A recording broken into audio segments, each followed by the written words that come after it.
right side. Now I want to give you a sense that you're right, because you can't hear me as well, but people can still hear me if I raise my voice, and so just and you're distracting me. And start making an argument. These passed, they don't. the world and these two candidates have changed since they first took the stage. The historic rematch between Joe Biden and Donald Trump is anything but a rerun. A vastly different set of issues are driving this race as the president and former president come face to face for their first debate of the 2024 campaign. 4 years since they shared a stage. You're the worst president America has ever had. Hey, Come Joe, on. in 47 months, I've done more than you've done in 47 years, Joe. Feels like an upside-down lifetime ago, back when the coronavirus pandemic was raging. I think masks are okay. You have to understand, if you look, I mean, I have a mask right here. I put a mask on, when I think I need it. This is his economy he's shut down.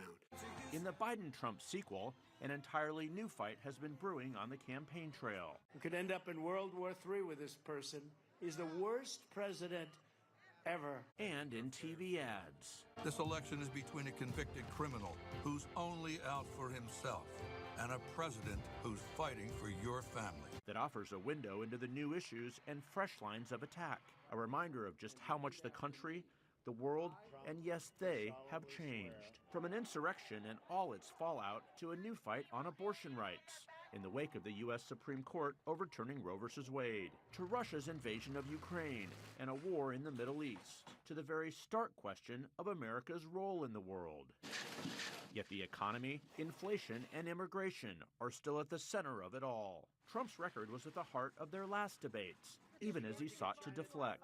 If he gets in, you will have a depression the likes of which you've never seen. Your 401ks will go to hell, and it'll be a very, very sad day for this country. While those warnings didn't come to pass, Biden's record is now under the microscope, complicating his effort to make it a referendum on Trump. The fact is that everything he's saying so far is simply a lie. I'm not here to call out his lies. Everybody knows he's a liar. And America's oldest presidential candidates are even older. Trump 78, Biden 81, with age and fitness for office now a central issue in the race. Public opinion for presidents can be punishing. Biden's favorability has fallen 11 points since 2020, with nearly 6 in 10 Americans holding an unfavorable view. Perceptions of Trump have changed less, with more than half still seeing him in an unfavorable light. Televised debates have long been a storied part of presidential campaigns, with history-making moments for candidates. There you go again. Yet this showdown is without parallel. The nation's 45th and 46th presidents, still seeking to define one another in the earliest general election debate in memory, an old duel being fought on new ground.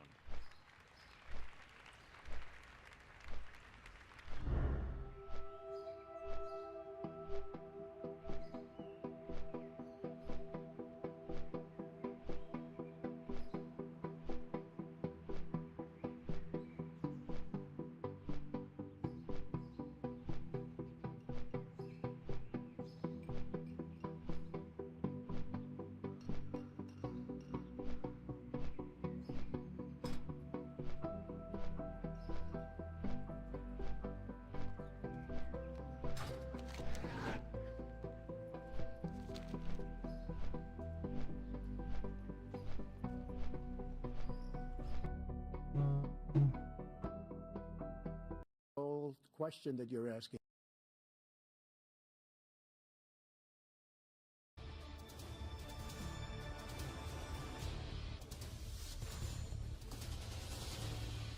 I was told the wrong fucking time. Gentlemen, thanks so much for being here. Let's begin the debate, and let's start with the issue that voters consistently say is their top concern, the economy. President Biden, inflation has slowed, but prices remain high. Since you took office, the price of essentials has increased. For example, a basket of groceries that cost $100 then now costs more than $120. And typical home prices have jumped more than 30%. What do you say to voters who feel they are worse off under your presidency than they were under President Trump? We got to take a look at what I was left when I became president, what Mr. Trump left me. We had an economy that was in free fall. The pandemic was so badly handled. Many people were dying. All he said was, it's not that serious. Oh, my Just God. inject a little bleach into your arm. You'll be all right. The economy collapsed. There were no jobs. Unemployment rate rose to 15%. It was terrible. And so what we had to do is try to put things back together again. Everybody's locked down, man. Exactly what we began Everybody's to do. locked down.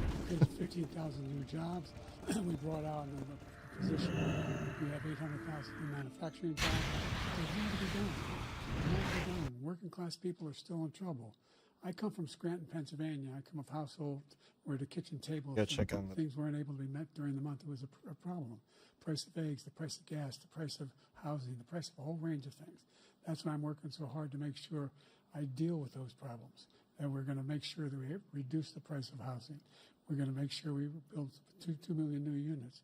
We're going to make sure we cap rents so corporate greed can't take over. The combination, what I was left with in corporate greed, is the reason why we're in this problem right now. In addition to that, we're in a situation where if you take a look at all that was done in his administration, he didn't do much at all. By the time he left, things were in chaos, literally chaos. And so we put things back together. We created, I said, those jobs. We make sure we had a situation where we brought down the price of prescription drugs, which is a major issue for many people, to $15 for an insulin shot as opposed to $400. No senior has to pay more than $200 for any drug, all the drugs they could include beginning next year. And the situation is and we're going to make that available to everybody, to all Americans. So we're working to bring down the price of around the kitchen table, and that's what we're going to get done. Thank you. President Trump? We have the greatest economy in the history of our country. We have never done so well. Everybody was amazed by it. Other countries were copying us. We got hit with COVID, and when we did, we spent the money necessary so we wouldn't end up in a Great Depression, the likes of which we had in 1929. By the time we finished, so we did a great job. We got a lot of credit for the economy, a lot of credit for the military, and no wars, and so many other things. Everything was rocking good. But the thing we never got the credit for, and we should have, is getting us out of that COVID mess. He created mandates that was a disaster for our country. But other than that, we had given them back a country where the stock market actually was higher than pre-COVID, and nobody thought that was even possible. The only jobs he created are for illegal immigrants and bounce-back jobs, a bounce back from the COVID. He has not done a good job. He's done a poor job, and inflation's killing our country. It is absolutely killing us. Thank you. President Biden? What a lie. Well, look, the greatest economy in the world, he's the only one in history. I mean, anybody else is the greatest economy in the world. And, the fact of the matter is that we found ourselves in a situation where his economy, he rewarded the wealthy. He had the largest tax cut in American history, $2 trillion. He raised a deficit larger than any president has in any one term. He's the only president other than Herbert Hoover who's lost more jobs than he had when he began, since Herbert Hoover. The idea that he did something that was significant in the military. When he was president, they were still killing people in Afghanistan. He didn't do anything about that. When he was president, we still found ourselves in a position where you had a notion that we were this safe country. The truth is, I'm the only president this century that doesn't have this decade, that doesn't have any troops dying anywhere in the world like he did. President Trump, I want to follow up if I can. Am I allowed to respond to him? Well, I'm going to ask you a follow-up. You can do whatever you want with the minute that we give you. I want to follow up. You want to impose a 10% tariff on all goods coming into the U.S.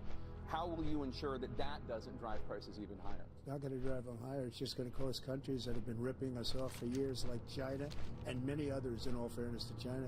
It's going to just force them to pay us a lot of money, reduce our deficit tremendously, and give us a lot of power for other things. But he made a statement. The only thing he was right about is I gave you the largest tax cut in history. I also gave you the largest regulation cut in history. That's why we had all the jobs. And the jobs went down, and then they bounced back. And he's taking credit for bounce-back jobs. You can't do that. He also said he inherited 9% inflation. No, he inherited almost no inflation, and it stayed that way for 14 months. And then it blew up under his leadership because they spent money like a bunch of people that didn't know what they were doing, and they don't know what they were doing. It was probably the worst administration in history. There's never been. And as far as Afghanistan is concerned, I was getting out of Afghanistan, but we were getting out with with strength, with power. He got out. It was the most embarrassing day in the history of our country's life. President Trump, over the last 8 years under both of your administrations. Yeah, I am. National debt I see your soared to message. record I'm good. highs. And according to a new nonpartisan analysis, I'm not interested in art, though, by the way. approved $8.4 trillion in new debt. Well, so far, President Biden, you've approved $4.3 trillion in new debt. So, former President Trump, many of the tax cuts that you signed into law are set to expire next year. You want to extend them and go even further, you say. With the U.S. facing trillion-dollar deficits and record debt, why should top earners and corporations pay even less in taxes than they do now? Because the tax cuts spurred the greatest economy that we've ever seen just prior to COVID. And even after COVID, it was so strong that we were able to get through COVID much better than just about any other country. But we spurred, that tax spurred. Now, when we cut the taxes, as an example, the corporate tax was cut down to 21% from 39%, plus beyond that. We took in more revenue with much less tax, and companies were bringing back trillions of dollars back into our country. The country was going like never before, and we were ready to start paying down debt. We were ready to start using the liquid gold right under our feet, the oil and gas right under our feet. We were going to have something that nobody else has had. We got hit with COVID. We did a lot to fix it. I gave him an unbelievable situation with all of the therapeutics and all of the things that we came up with. We gave him something great. Remember, more people died under his administration, even though we had largely fixed it. More people died under his administration than our administration, and we were right in the middle of it, something which a lot of people don't like to talk about. But he had far more people dying in his administration. He did the mandate, which is a disaster, mandating it. The vaccine went out. He did a mandate on the vaccine, which is the thing that people most objected to about the vaccine. And he did a very poor job, just a very poor job. And I will tell you, not only poor there, but throughout the entire world, we're no longer respected as a country. They don't respect our leadership. They don't respect the United States anymore. We're like a third world nation between weaponization of his election, trying to go after his political opponent, all of the things he's done. We've become like a third world nation, and it's a shame. The damage he's done to our country. And I'd love to ask him, and will, why he allowed millions of people to come in here from prisons, jails, and mental institutions to come into our country and destroy our country. President Trump, we will get to immigration later in this block. President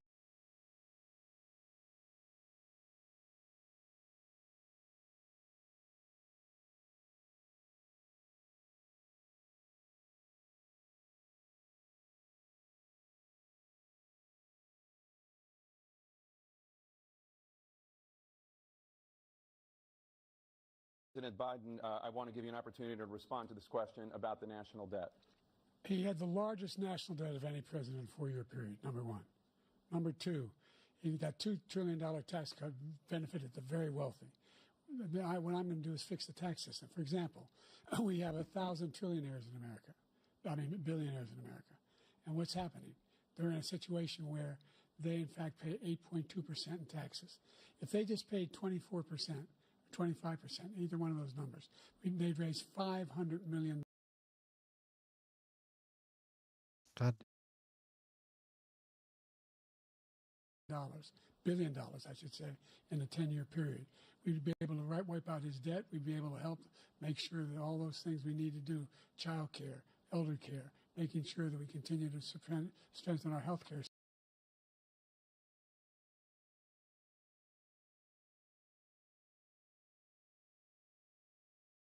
I have decent system, making sure that we're able to make every single solitary person eligible for what I've been able to do with the COVID. Excuse me, with dealing with everything we have to do with. Look, if we finally beat Medicare. Well met. Thank you, President Biden. President Be careful. Trump?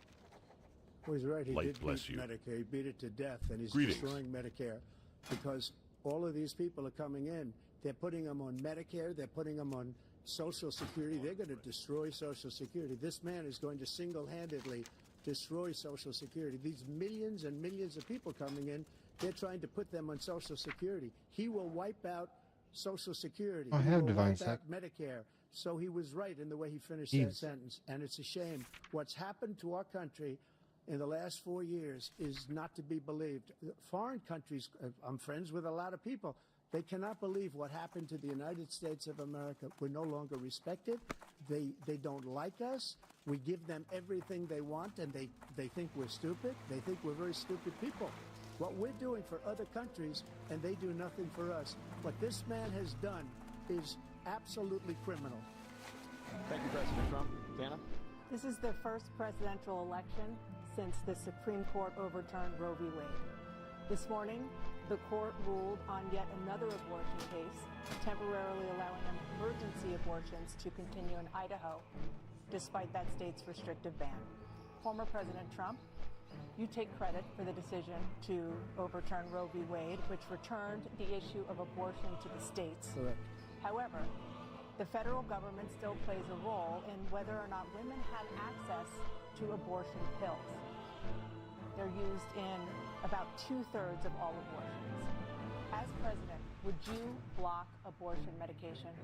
First of all, the Supreme Court just approved the abortion bill, and I agree with their decision to have done that, and I will not block it. And if you look at this whole question that you're asking, complex but not really complex. 51 years ago, you had Roe v. Wade, and everybody wanted to get it back to the states. Everybody, without exception. Democrats, Republicans, liberals, conservatives. Everybody wanted it back. Religious leaders. And what I did is I put 3 great Supreme Court justices on the court, and they happened to vote in favor of killing Roe v. Wade and moving it back to the states. This is something that everybody wanted. Now, 10 years ago or so, they started talking about how many weeks and how many this, getting into other things. But every legal scholar throughout the world, the most respected, wanted it brought back to the states. I did that. Now the states are working it out. If you look at Ohio, it was a decision that was an end result that was a little bit more liberal than you would have thought. Kansas, I would say the same thing. Texas is different. Florida is different. But they're all making their own decisions right now. And right now, the states control it. That's the vote of the people. Like Ronald Reagan, I believe in the exceptions. I am a person that believes. And frankly, I think it's important to believe in the exceptions. Some people, you have to follow your heart. Some people don't believe in that. But I believe in the exceptions for rape, incest, and the life of the mother. I think it's very important. Some people don't. Follow your heart. But you have to get elected also. And because that has to do with other things. You got to get elected. The problem they have is they're radical because they will take the life of a child in the 8th month, the 9th month, and even after birth. After birth, if you look at the former governor of Virginia, he was willing to do this. He said, we'll put the baby aside and we'll determine what we do with the baby, meaning we'll kill the baby. What happened is we brought it back to the states, and the country is now coming together on this issue. It's been a great thing. Thank you. President Biden? It's been a terrible thing, what you've done. The fact is that the vast majority of constitutional scholars supported Roe when it was decided. Supported Roe. And that's this idea that they're all against it is just ridiculous. And this is the guy who says the state should be able to have it. We're in a state where in 6 weeks, you don't even know whether you're pregnant or not, but you cannot see a doctor and have him decide on what your circumstances are, whether you need help. The idea that states are able to do this is a little like saying we're going to turn civil rights back to the states. Let each state have a different rule. Look, there's so many young women who have been, including a young woman who just was murdered, and he went to the funeral. The idea that she was murdered by an immigrant coming in, they talk about that. But here's the deal: there's a lot of young women who are being raped by their in-laws, by their spouses, brothers and sisters, it's just ridiculous, and they can do nothing about it. And they try to arrest them when they cross state lines. Thank you. There have been many young women murdered by the same people he allows to come across our border. Okay. We have a border that's the most dangerous place anywhere in the world. Consider the most dangerous place anywhere in the world. And he opened it up, and these killers are coming into our country, and they are raping and killing women. And it's a terrible thing. As far as the abortion is concerned, it is now back with the states. The states are voting. In many cases, it's frankly a very liberal decision. In many cases, it's the opposite. But they're voting, and it's bringing it back to the vote of the people, which is what everybody wanted, including the founders, if they knew about this issue, which, frankly, they didn't. but they would have, everybody wanted brought back. Ronald Reagan wanted it brought back. He wasn't able to get it. Everybody wanted it brought back, and many presidents had tried to get it back. I was the one to do it. And again, this gives it the vote of the people, and that's where they wanted it. Every legal scholar wanted it that way. Staying on the topic of abortion, President Biden, 7 states, I'll let you do that. This is the same topic. 7 states have no legal restrictions on how far into a pregnancy a woman can obtain an abortion. Do you support any legal limits on how late a woman should be able to terminate a pregnancy? I support Roe that's v. pretty Wade, far down. which had 3 trimesters. The first time is between the woman and the doctor. Second time is between the doctor and an extreme situation. Don't have D-sec. The third time is between the doctor, between the woman and the state. The idea that the politicians, that the founders wanted the politicians to be the ones making decisions about women's health is ridiculous. That's the last. No politician should be making that decision. A doctor should be making those decisions. That's how it should be run. That's what you're going to do. And if I'm elected, I'm going to restore Roe v. Wade. So that means he can take the life of the baby in the 9th month and even after birth, because some states, Democrat run, take it after birth. Again, the former governor of Virginia, put the baby down, then we decide what to do with it. So he's willing to, as we say, rip the baby out of the womb in the 9th month and kill the baby. Nobody wants that to happen, Democrat or Republican. Nobody wants it to happen. That is simply not true. The Roe v. Wade does not provide for that. That's not the circumstance. Only the woman's life is in danger. She's going to die. That's the only circumstance in which that can happen. But we are not for late-term abortion, period. Period. Yeah, that's not what they were doing in Colorado. Colorado, they were having abortions talked about. And I'm pro-choice, but up until birth, you can. For 51 years, that was the law. 51 years, constitutional scholarship said it was the right way to go. 51 years, and it was taken away because this guy put very conservative members on the Supreme Court.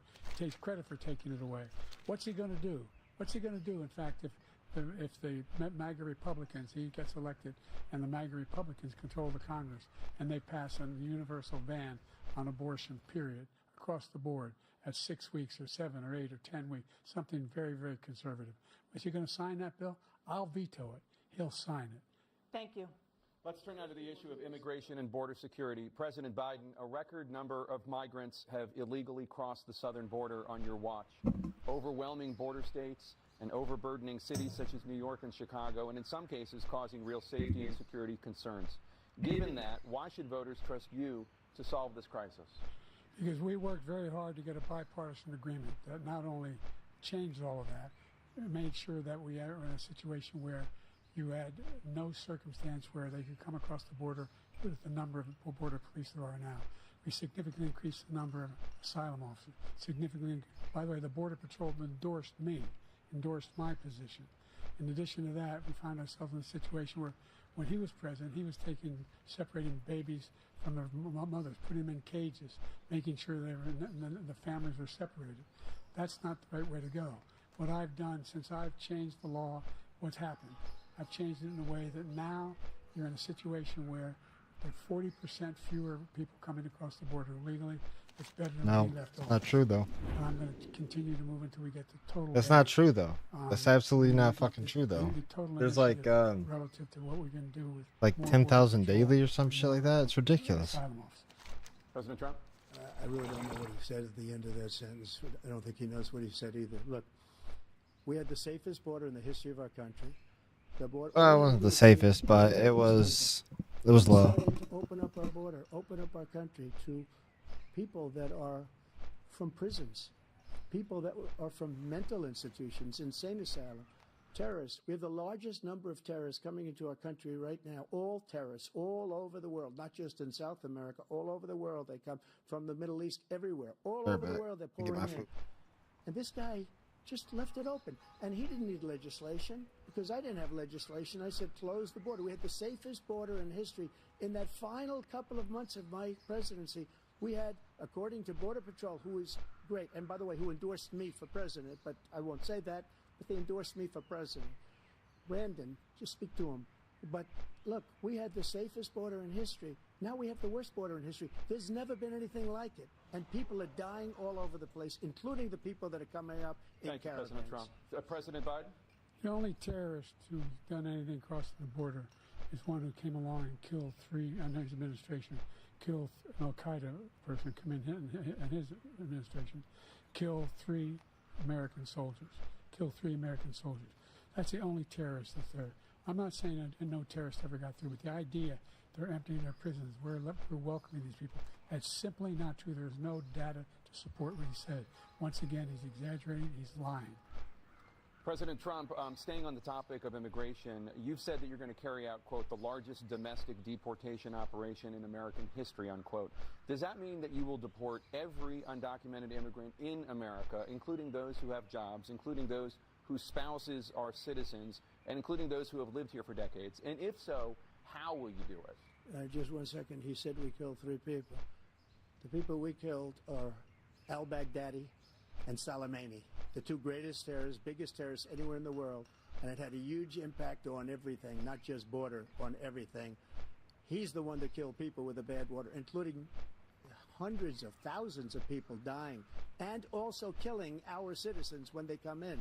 We are living right now in a rat's nest. They're killing our people in New York, in California, in every state in the union, because we don't have borders anymore. Every state is now a border. And because of his ridiculous, insane, and very stupid policies, people are coming in and they're killing our citizens at a level that we've never seen. We call it migrant crime. I call it Biden migrant crime. They're killing our citizens at a level that we've never seen before. And you're reading it like these 3 incredible young girls over the last few days. One of them, I just spoke to the mother, and he just had the funeral for this girl, 12 years old. This is horrible what's taken place. What's taken place in our country, we're literally an uncivilized country now. He doesn't want it to be. He just doesn't know. He opened the borders. Nobody's ever seen anything like it. And we have to get a lot of these people out, and we have to get them out fast, because they're going to destroy our country. Just take a look at where they're living. They're living in luxury hotels in New York City and other places. Our veterans are on the street. They're dying because he doesn't care about our veterans. He doesn't care. He doesn't like the military at all, and he doesn't care about our veterans. Nobody been worse. I had the highest approval rating for veterans taking care of the VA. He has the worst. He's gotten rid of all the things that I approved. Choice that I got through Congress, all of the different things I approved, they abandoned. We had by far the highest, and now it's down in less than half, because he's done all these great things that we did, and I think he did it just because I approved it, which is crazy. But he has killed so many people at our border by allowing all of these people to come in. And it's a very sad day in America. President Biden, you have the mic. Every single thing he said is a lie. Every single one. No, it's not. For example, veterans are a hell of a lot better off since they passed the PACT Act. 1 million of them now have insurance, and their families have it. Their families have it because what happened, whether it was Agent Orange or burn pits, they're all being covered now. And his group opposed that. We're also in a situation where we have great respect for veterans. My son spent a year in Iraq, living right next to one of those burn pits, came back with stage 4 glioblastoma. I was recently in France for D-Day, and I spoke all about those heroes that died. And you fucking left. I went to the World War II. You left in D-Day. You were there and you fucking left. He was standing with his 4-star general, and he told me, he said, I don't want to go in there because they're a bunch of losers and suckers. My son was not a loser, was not a sucker. You're the sucker. You're the loser. President Trump? First of all, that was a made-up quote, suckers and losers. They made it up. It was in a third-rate magazine. It was failing, like many of these magazines. Yeah, he made that up. He put it in commercials. We've notified him. We had 19 people that said I didn't say it. And think of this. Who would say I'm at a cemetery or I'm talking about our veterans? Because nobody's taken better care. I'm so glad this came up, and he brought it up. There's nobody that's taken better care of our soldiers than I have. To think that I would, in front of generals and others, say suckers and losers. We have 19 people that said it was never said by me. It was made up by him, just like Russia was made up, just like the 51 intelligence agents are made up, just like the new thing with the 16 economists are talking. It's the same thing. 51 intelligence agents said that the laptop was Russia disinformation. It wasn't. That came from his son, Hunter. It wasn't Russia disinformation. He made up the suckers and losers, so he should apologize to me right now. The four-star general standing to your side was on your staff who said you said it, period. That's number one. And number two, the idea that I have to apologize to you for anything along the line. We've done more for veterans than any president has in American history. And they now are in their family. The only sacred obligation we have as a country is to care for our veterans when they come home and their families and equip them when they go to war. That's what we're doing. That's what the VA is doing now. They're doing more for veterans than ever before in our history. All right, thank you so much. Let's move to the topic of foreign policy. I want to begin with Russia's war against Ukraine, which is now in its third year.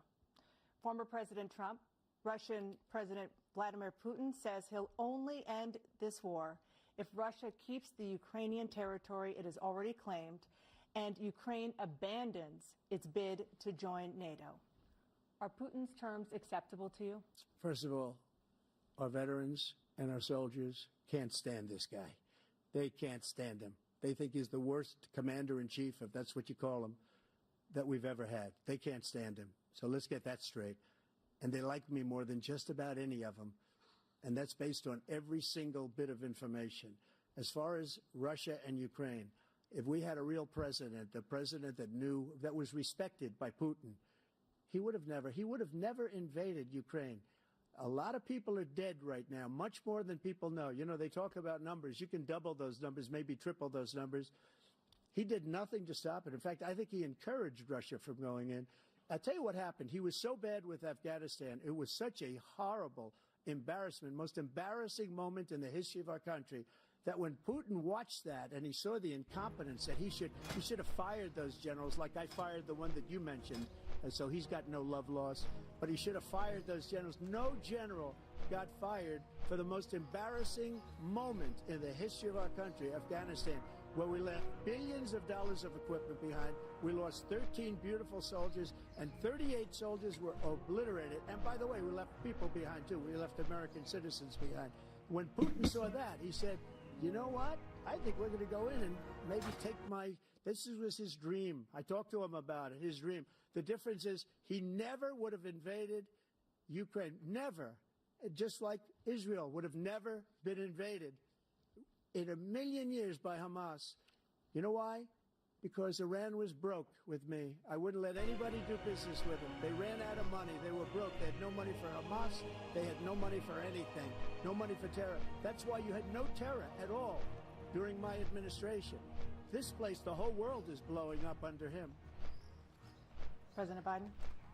I've never heard so much malarkey in my whole life. Look, the fact of the matter is that we're in a situation where, let's take the last point first. Malarkey is such an old guy word. American troops caused brain damage for a number of these troops, and he did nothing about it. Recently, not when he was president. They attacked. He said they're just having headaches. That's all it is. He didn't do a thing when the attack took place, number one. Number two, we got over 100,000 Americans and others out of Afghanistan during that airlift. Number three, we found ourselves in a situation where, if you take a look at what Trump did in Ukraine, this guy told Trump, do whatever you want, do whatever you want. And that's exactly what Trump did to Putin, encourage him, do whatever you want. And he went in. And listen to what he said when he went in. He was going to take Kyiv in 5 days, remember? Because it's part of the old Soviet Union. That's what he wanted to reestablish, Kyiv. And he, in fact, didn't do it at all. He wasn't able to get it done. And they've lost thousands and thousands of troops, 500,000 troops. President Trump, I never said that. For 1 minute, I just want to go back to my original question, which is, are Putin's terms acceptable to you? Keeping the territory in Ukraine? No, they're not acceptable. But look, this is a war that never should have started. If we had a leader in this war, he led everybody along. He's given $200 billion now or more to Ukraine. He's given $200 billion. That's a lot of money. I don't think there's ever been anything like it. Every time that Zelensky comes to this country, he walks away with $60 billion. He's the greatest salesman ever. And I'm not knocking him. I'm not knocking anything. I'm only saying the money that we're spending on this war, and we shouldn't be spending. All right, let's go. I will have that war gotta go to the auction between Putin and Zelensky. as president-elect, before I take office on January 20th, I'll have that war settled. People being killed so needlessly, so stupidly, and I will get it settled, and I'll get it settled fast before I take office. President Biden, you have a minute. The fact is that Putin is a war criminal. He's killed thousands and thousands of people. And he has made one thing clear. He wants to reestablish what was part of the Soviet Empire. Not just a piece. He wants all of Ukraine. That's what he wants. And then you think he'll stop there? Do you think he'll stop when if he takes Ukraine? What do you think happens to Poland? What do you think of Belarus? What do you think happens to those NATO countries? And so if you want a war, you ought to find out what he's going to do, because if in fact he does what he says and walks away, by the way, all that money we give Ukraine from weapons we make here in the United States, we give them the weapons, not the money at this point. And our NATO allies have produced as much funding for Ukraine as we have. That's why we're Thank you. Moving on to the Middle East. In October, Hamas attacked Israel, killing more than 1,000 people and taking hundreds of hostages. Among those held and thought to still be alive are 5 Americans. Israel's response has killed thousands of Palestinians and created a humanitarian crisis in Gaza. President Biden, you've put forward a proposal to resolve this conflict, but so far Hamas has not released the remaining hostages, and Israel is continuing its military offensive in Gaza. So what additional leverage will you use to get Hamas and Israel to end the war? You have 2 minutes. Number one, everyone from the United Nations Security Council straight through to the G7 to the Israelis and Netanyahu himself have endorsed the plan I put forward. Which has 3 stages to it.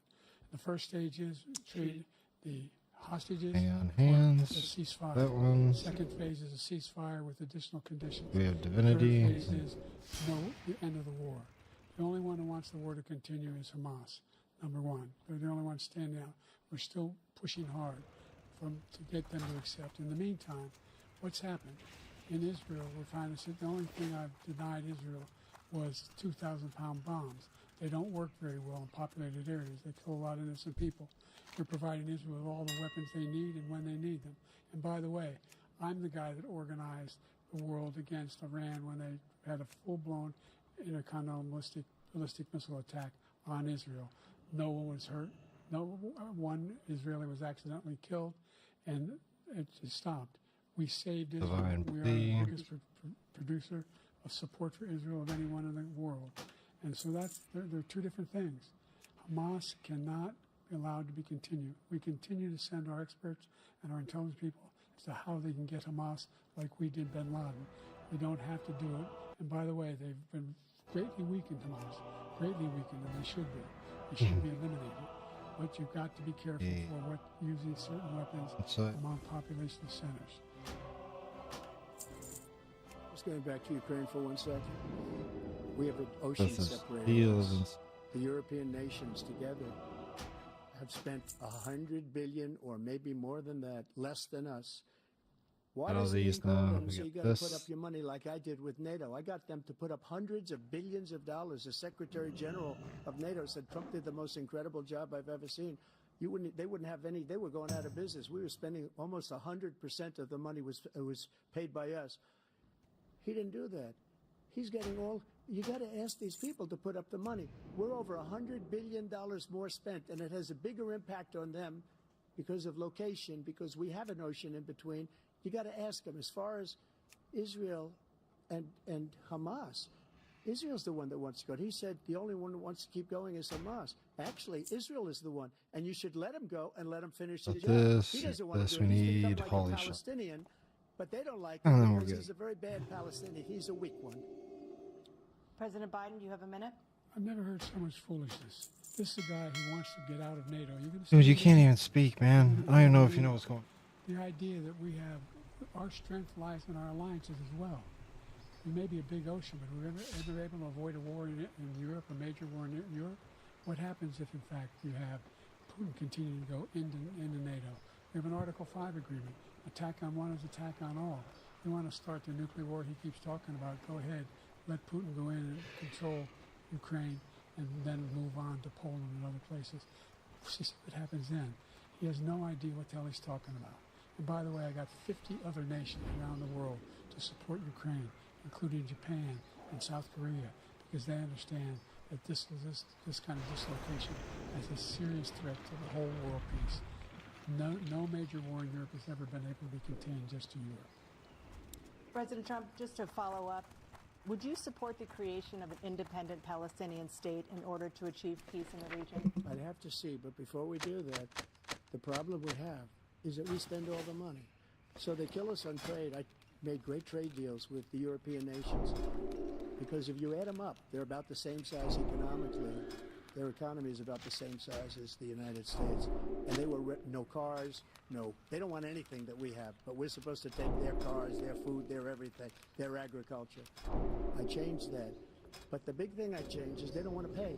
And the only reason that he can play games with NATO is because I got them to put up hundreds of billions of dollars. I said, and he's right about this, I said, no, I'm not going to support NATO if you don't pay. They asked me that question, would you guard us against Russia? At a very secret meeting of the 28 states at that time, nations at that time. And they said, no, if you don't pay, I won't do that. Mostly You know what enhanced happened? it. Billions and billions of dollars came flowing in the next day and the next months. But now we're in the same position. We're paying everybody's bills. Let's turn to the issue of democracy. Former President Trump, I want to ask you about January 6, 2021. After you rallied your supporters that day, some of them stormed the Capitol to stop the constitutionally mandated counting of electoral votes. As president, you swore an oath to, quote, preserve, protect, and defend, unquote, the Constitution. What do you say to voters who believe that you violated that oath through your actions and inaction on January 6th and worry that you'll do it again? Well, I don't think too many believe that. And let me tell you about January 6th. On January 6th, we had a great border. Nobody coming through, very few. On January 6th, we were energy independent. On January 6th, we had the lowest taxes ever. We had the lowest regulations ever. On January 6th, we were respected all over the world. All over the world, we were respected. And then he comes in, and we're now laughed at. We're like a bunch of stupid people. What happened to the United States' reputation under this man's leadership is horrible, including weaponization, which I'm sure at some point you'll be talking about, where he goes after his political opponent because he can't beat him fair and square. You have 80 seconds left. My question was, what do you say to those voters who believe that you violated your constitutional oath through your actions and inaction on January 6, 2021, and worry that you'll do it again? Well, I didn't say that to anybody. I said peacefully and patriotically. And Nancy Pelosi, if you just watched the news from 2 days ago, on tape to her daughter, who's a documentary filmmaker, they say, but she's saying, oh, no, it's my responsibility. I was responsible for this. Because I offered her 10,000 soldiers or National Guard, and she turned them down. And the mayor, in writing, by the way, the mayor, in writing, turned it down, the mayor of D.C. They turned it down. I offered 10,000 because I could see, I had virtually nothing to do. They asked me to go make a speech. I could see what was happening. Everybody was saying they're going to be there on January 6th. They're going to be there. And I said, you know what? There's a lot of people coming. You could feel it. You could feel it, too, and you could feel it. And I said, they ought to have some National Guard or whatever. And I offered it to her. And she now admits that she turned it down. And it was the same day she was, I don't know, she can't be very happy with her daughter because it made her into a liar. She said, I take full responsibility for January 6th. President Biden? Look, he encouraged those folks to go up to Capitol Hill, number one. I sat in that dining room off the Oval Office. He sat there for 3 hours watching, begging, being begged by his vice president and a number of his colleagues on the Republican side as well to do something, to call for a stop, to end it. Instead, they talked about these people being patriots and great patrons of America. In fact, he says he'll now forgive them for what they've done. You know, they've been convicted. He says he wants to commute their sentences and say that no. He went to every single court in the nation. I don't know how many cases, scores of cases, including the Supreme Court, and they said, no, this guy is responsible for doing what was done. He did do a damn thing, and these people should be in jail, and they should be the ones that are being held accountable. But he wants to let them all out, And now he says if he loses again, such a whiner that he is, that there could be a bloodbath. Thank you, President Biden. President Trump? What they've done to some people that are so innocent, you ought to be ashamed of yourself. What you have done, how you've destroyed the lives of so many people. When they ripped down Portland, when they ripped down many other cities, you go to Minnesota, Minneapolis, what they've done there with the fires all over the city. If I didn't bring in the National Guard, that city would have been destroyed. When you look at all of they took over big chunks of Seattle. I was all set to bring in the National Guard. They heard that, they saw them coming, and they left immediately. What he said about this whole subject is so off. Peacefully patriotic. One other thing. The Unselect Committee, which is basically two horrible Republicans that are all gone now, out of office, and Democrats, all Democrats, they destroyed and deleted all of the information they found because they found out we were right. We were right. And they deleted and destroyed all of the information. They should go to jail for that. If a Republican did that, they'd go to jail. Thank you, President Trump. President Biden, I want to give you a minute. The only person on this stage is a convicted felon is the man I'm looking at right now. And the fact of the matter is, what he's telling you is simply not true. The fact is that there was no effort on his part to stop what was going on up in Capitol Hill. And all those people, every one of those who were convicted, turned over desks, turned them over statues. The idea that those people are patriots? Come on. When I asked him the first two debates we had, first time around, I said, will you denounce the Proud Boy? He said, no, I'll tell them to stand by. The idea he's refusing, will you denounce these guys? Will you denounce the people we're talking about now? Will you denounce the people who attacked that Capitol? What are you going to do? I'm going to give you a minute, President Trump, for a follow-up question I have. After a jury convicted you of 34 felonies last month, you said if reelected, you would, quote, have every right to go after, unquote, your political opponents. You just talked about members of the Select Committee on January 6th going to jail. Your main political opponent is standing on stage with you tonight. Can you clarify exactly what it means about you feeling you have every right to go after your political opponents? Well, I said my retribution is going to be success. We're going to make this country successful again, because right now it's a failing nation. My retribution is going to be success. But when he talks about a convicted felon, his son is a convicted felon at a very high level. His son is convicted, going to be convicted probably numerous other times. Should have been convicted before, but his Justice Department let the statute of limitations lapse on the most important things. But he could be a convicted felon as soon as he gets out of office. Joe could be a convicted felon with all of the things that he's done. He's done horrible things. All of the death caused at the border, telling the Ukrainian people that we're going to want $1 billion or you change the prosecutor. Otherwise, you're not getting $1 billion. If I ever said that, that's quid pro quo. That we're not going to do anything. We're not going to give you $1 billion unless you change your prosecutor having to do with the son. This man is a criminal. This man, you're lucky. You're lucky. I did nothing wrong. We'd have a system that was rigged and disgusting. I did nothing wrong. Thank you, President Trump. President Biden, you have said, I'm coming right to you, sir. You want to respond? Go ahead. I'll give you a minute to respond. The idea that I did anything wrong relative to what you're talking about is outrageous. It's simply a lie, number one. Number two, the idea that you have a right to seek retribution against any American just because you're president is wrong. It's simply wrong. No president's ever spoken like that before. No president in our history has spoken like that before. Number three, the crimes that you are still charged with. And think of all the civil penalties you have. How many billions of dollars do you owe in civil penalties for molesting a woman in public, for doing a whole range of things, of having sex with a porn star on the night while your wife was pregnant? What are we talking about? You have the morals of an alley cat. Give you a minute, sir. I didn't have sex with a porn star, number one. Number two, that was a case that was started and moved. They moved a high-ranking official, a DOJ, into the Manhattan DA's office to start that case. That case is going to be appealed and won. We had a very terrible judge, a horrible judge, Democrat. The prosecutor were all high-ranking Democrats, appointed people, and both the civil and the criminal. He basically went after his political opponent because he thought it was going to damage me. But when the public found out about these cases, because they understand it better than he does, he has no idea what these cases are. But when they found out about these cases, you know what they did? My poll numbers went up, way up. You know that because you're reporting it. And we took in more money in the last 2 weeks than we've ever taken in the history of any campaign. I don't think any campaign has ever taken. Hundreds of millions of dollars came pouring in because the public knows it's a scam, and it's a guy that's after his political opponent because he can't win fair and square. Thank you, President Trump. President Biden, you have said, quote, Donald Trump and his MAGA Republicans are determined to destroy American democracy. Do you believe that the tens of millions of Americans who are likely to vote for President Trump will be voting against American democracy? The more they know about what he's done, yes. The more they know about what he's done. And there's a lot more coming. He's got a lot of cases down the road coming around. He's got a whole range of issues he has to face.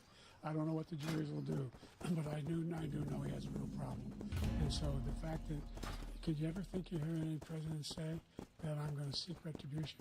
You ever hear any president say that I thought Hitler had some good ideas? What got me involved to run in the first place after my son had died, I decided in Iraq, because of Iraq, I said I wasn't going to run again until I saw what happened in Charlottesville, Virginia. People coming out of the woods carrying swastikas on torches, and singing the same anti-Semitic bile they sang when back in Germany. And the young woman got killed. I spoke to the mother, and they asked him. They said, "What do you think of those people? The people, the one that got killed, the one that tried to stop it, and the one he said, I think they're fine people on both sides." What American president would ever say Nazis coming out of fields carrying torches? That's so fucking misinterpreted. The very fine people hoax. He said, except for the white supremacists, they cut it. Hitler's done some good things. I'd like to know what they are. Good things Hitler's done. That's what he said. This guy has no sense of democracy. President Trump. Jake, both of you know that story has been totally wiped out because when you see the sentence, it said 100% exoneration on that. So he just keeps it going. He says he ran because of Charlottesville. He didn't run because of Charlottesville. He ran because it was his last chance. He's not equipped to be president. You know it, and I know it. It's ridiculous. We have a debate. We're trying to justify his presidency. His presidency, he's without question, the worst president, the worst presidency in the history of our country. We shouldn't be having a debate about it. There's nothing to debate. He made up the Charlottesville story, and you'll see it's debunked all over the place. Every anchor every reasonable anchor has debunked it. And just the other day it came out where it was fully debunked. It's a nonsense story. He knows that, and he didn't run because of Charlottesville. He used that as an excuse to run. President Biden. And debunked. It happened. All you have to do is listen to what was said at the time. And the idea that somehow that's the only reason I ran. I ran because I was worried a guy like this guy could get elected. If he thought they were good people coming out of that forest, carrying those woods, carrying those torches, then he didn't deserve to be president. Didn't deserve to be president at all. And the idea that he's talking about all this being fabricated, we saw with our own eyes. We saw what happened on January 6th. We saw the people breaking through the windows. We saw people occupying his own vice president. Look, there's a reason why 40 of his 44 top cabinet officers refused to endorse him this time.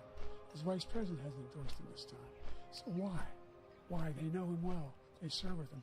Why are they not endorsing him? Thank you, President Biden. We're going to be right back with more from the CNN. We're gonna get into this Frost Lord to him.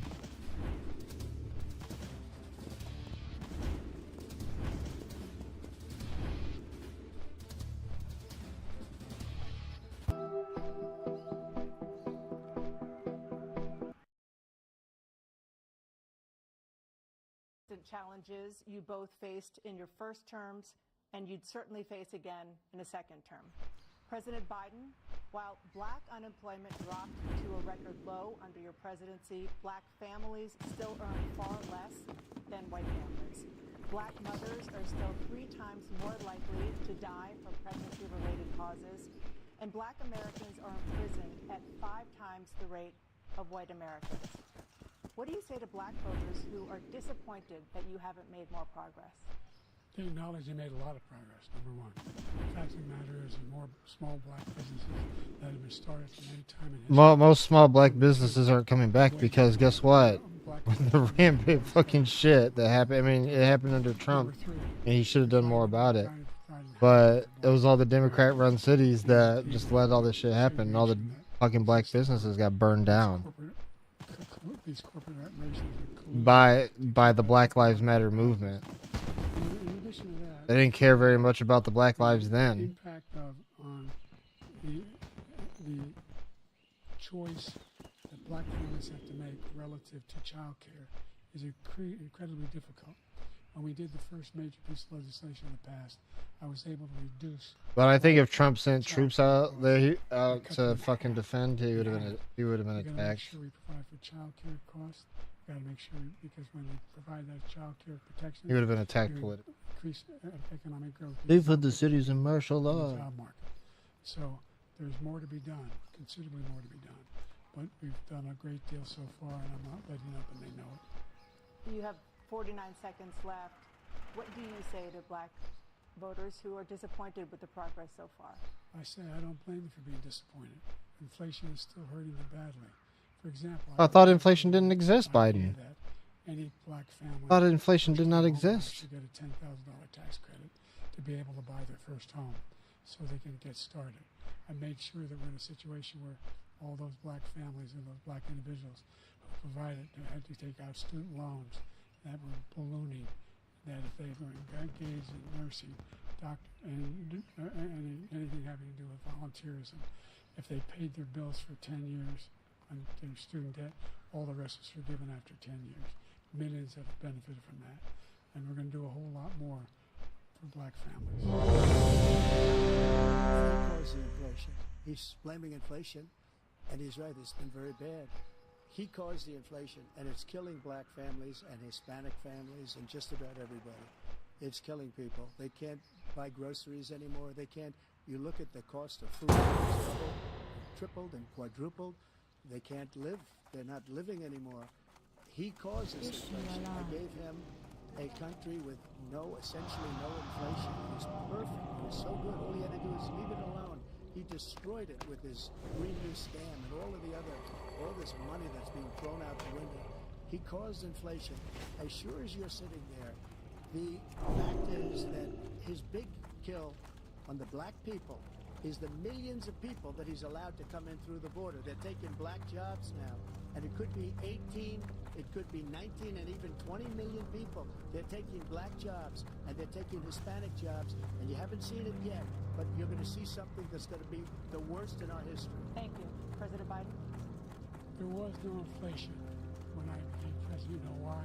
The economy was flat on its back. 15% unemployment. He decimated the economy. Absolutely decimated the economy.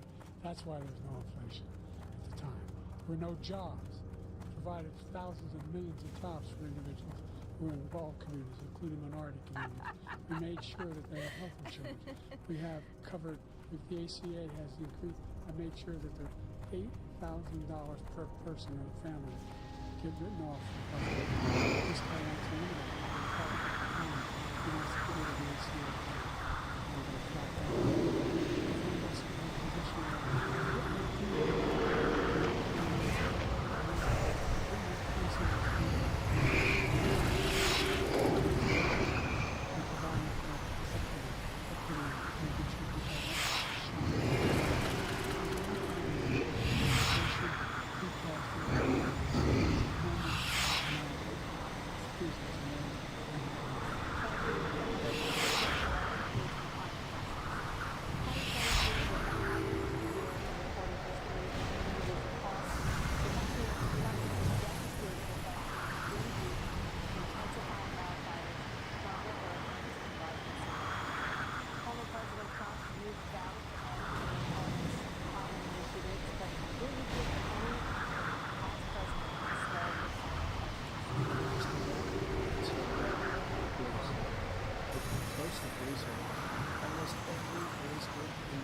it's already started, and we haven't seen anything yet. It's a disaster. 38 seconds left. President Trump, will you take any action as president to slow the climate crisis? So I want absolutely clean water, and I want absolutely clean air, and we had H2O. We had the best numbers ever, and we were using all forms of energy, all forms, everything. And yet, during my 4 years, I had the best environmental numbers ever. And my top environmental people gave me that statistic just before I walked on the stage, actually. I don't know where the hell he's been. The idea that anything he said is true. I've passed the most extensive climate change legislation in history. We find ourselves, and by the way, black colleges. I came up with $15 billion for HBCUs, historic black universities and colleges, because they don't have the kind of contributors that they have to build these laboratories and the like. Any black student is capable in college of doing any white student can do. They just don't have the money, but now they'll be able to get those jobs in high tech. We're in a situation where the idea that he is claiming to have done something that had the cleanest water, he had not a damn thing in the environment. He, out of the Paris Peace Accord, Climate Accord, I immediately joined it, because if we reach 1.5 degrees Celsius at any one point, there's no way back. The only existential threat to humanity is climate change, and he didn't do a damn thing about it. He must undo all that I've done. The Paris Accord was going to cost us $1 trillion, and China nothing, and Russia nothing, and India nothing. It was a ripoff of the United States. And I ended it because I didn't want to waste that money, because they treat us horribly. We were the only ones. It was costing us money. Nobody else was paying into it. And it was a disaster. But everything that he said just now, I'll give you an example. I heard him say before insulin. I'm the one that got the insulin down for the seniors. I took care of the seniors. What he's doing is destroying all of our medical programs, because the migrants coming in, they want everybody. And look, I have the biggest heart on the stage, I guarantee you that. And I want to take care of people. But we're destroying our country. They're taking over our schools, our hospitals, and they're going to be taking over Social Security. He is destroying Social Security, Medicare, and Medicaid. The idea is that we, in fact, we were the only ones of consequence. We're not members of the Paris Accord. How can we do anything if we're not able to, the United States can't get its under control? One of the largest countries in the world, number one. We're making significant progress. By 2035, we will have pollution in half. We've made significant progress, and we're continuing to make progress. We set up a climate corps where thousands of young people will learn how to deal with them, just like the Peace Corps. And we're moving in directions that are going to significantly change the elements of cause of pollution. But the idea that he claims that he has the biggest market and is really concerned about pollution and about climate, I've not seen any indication of that. And by the way, with regard to prescription drugs, one company agreed that they would reduce the price to $35, which I was calling for, one, voluntarily. I made sure every company in the world, every pharmaceutical company, in the world, and by the way, so every day, millions of Americans struggle just to make ends meet. For many older Americans, Social Security provides a critical lifeline. President Biden, if nothing is done to Social Security, seniors will see their benefits cut in just over 10 years. Will you name tonight one specific step that you're willing to take to keep Social Security solvent? Yes, make the very wealthy begin to pay their fair share. Right now, everybody making $170,000 pays 6% of their income, of their paycheck, every single time they get a paycheck, from the time the first one they get when they're 18 years old. The idea that they're going to, I'm proposing that everybody, they pay, the millionaires pay 1%. So no one after, I did not raise the cost of Social Security for anybody under $400,000. After that, I began to make the wealthy begin to pay their fair share by increasing from 1% beyond to be able to guarantee the program for life. So you still have 82 seconds left. Are there any other measures that you think that would be able to help keep Social Security solvent, or is that one enough? Well, no, that one enough to keep it solvent. But the biggest thing will be to defeat this man, because he wants to get rid of Social Security. He thinks there's plenty to cut in Social Security. He's wanted to cut Social Security and Medicare both times. And that's what, and if you look at the program put forward by the House Republican caucus that he supports, is in fact wanting to cut it as well. The idea that we don't need to protect our seniors. Where is the other? Ridiculous. Are they at American public has greater Guardians of healthcare Hydra coverage today than ever before. And on the ACA, as I said, we're in a circumstance where 400,000 people, 40 million people would not have insurance because they have a pre-existing condition. Only thing that allows them to have that insurance is the fact that they, in fact, are part of the ACA. And by the way, the other thing is, we're in a situation where we talk about education for black communities. I've raised the amount of money for Pell Grants by another $8,000. So anybody making under $70,000 a year is going to be able to get $15,000 toward their tuition. He just doesn't know what he's talking about. Thank you, President Biden. President Trump. So I've dealt with politicians all my life. I've been on this side of the equation for the last 8 years. I've never seen anybody lie like this guy. He lies. I've never seen it. He can look you in the face. About so many other things, too. And we mentioned the laptop. We mentioned Russia, Ukraine. Everything he does is a lie. It's misinformation and disinformation. The losers and suckers story that he made up is a total lie on the military. It's a disgrace. But Social Security, he's destroying it because millions of people are pouring into our country, and they're putting them onto Social Security. They're putting them onto Medicare, Medicaid. They're putting them in our hospitals. They're taking the place of our citizens. What they're doing to the VA, to our veterans, is unbelievable. Our veterans are living in the street, and these people are living in luxury hotels. He doesn't know what he's doing, and it's really coming back. I've never seen such anger in our country before. President Biden? The idea that veterans are not being taken care of, I told you before. By the way, when I said suckers and losers, he said he acknowledged after that he fired that general. That general got fired because he's the one who's acknowledged that that's what he said. He was the one standing with Trump when he said it, number one. Number two, the idea that we're going to be in a situation where all these millions and millions, the way he talks about it, illegal aliens are coming into the country and taking away our jobs. There's a reason why we have the fastest growing economy in the world, the reason why we have the most successful economy in the world. We're doing better than any other nation in the world. And by the way, those 15 Nobel laureates he talked about being phony, those 15 Nobel laureates, economists, they all said that if Trump is reelected, we're likely to have a recession and inflation is going to increasingly go up. And by the way, worst president in history, 159 presidential scholars voted him the worst president in the history of the United States of America. President Biden, thank you so much. Let's turn to the cost of child care, which many American families struggle to afford. President Trump, both you and President Biden have tried to address this issue, but the average cost of child care in this country has risen to more than $11,000 a year per child. For many families, the cost of child care for 2 children is more than their rent. In your second term, what would you do to make child care more affordable? Just to go back, the general got fired because he was no good.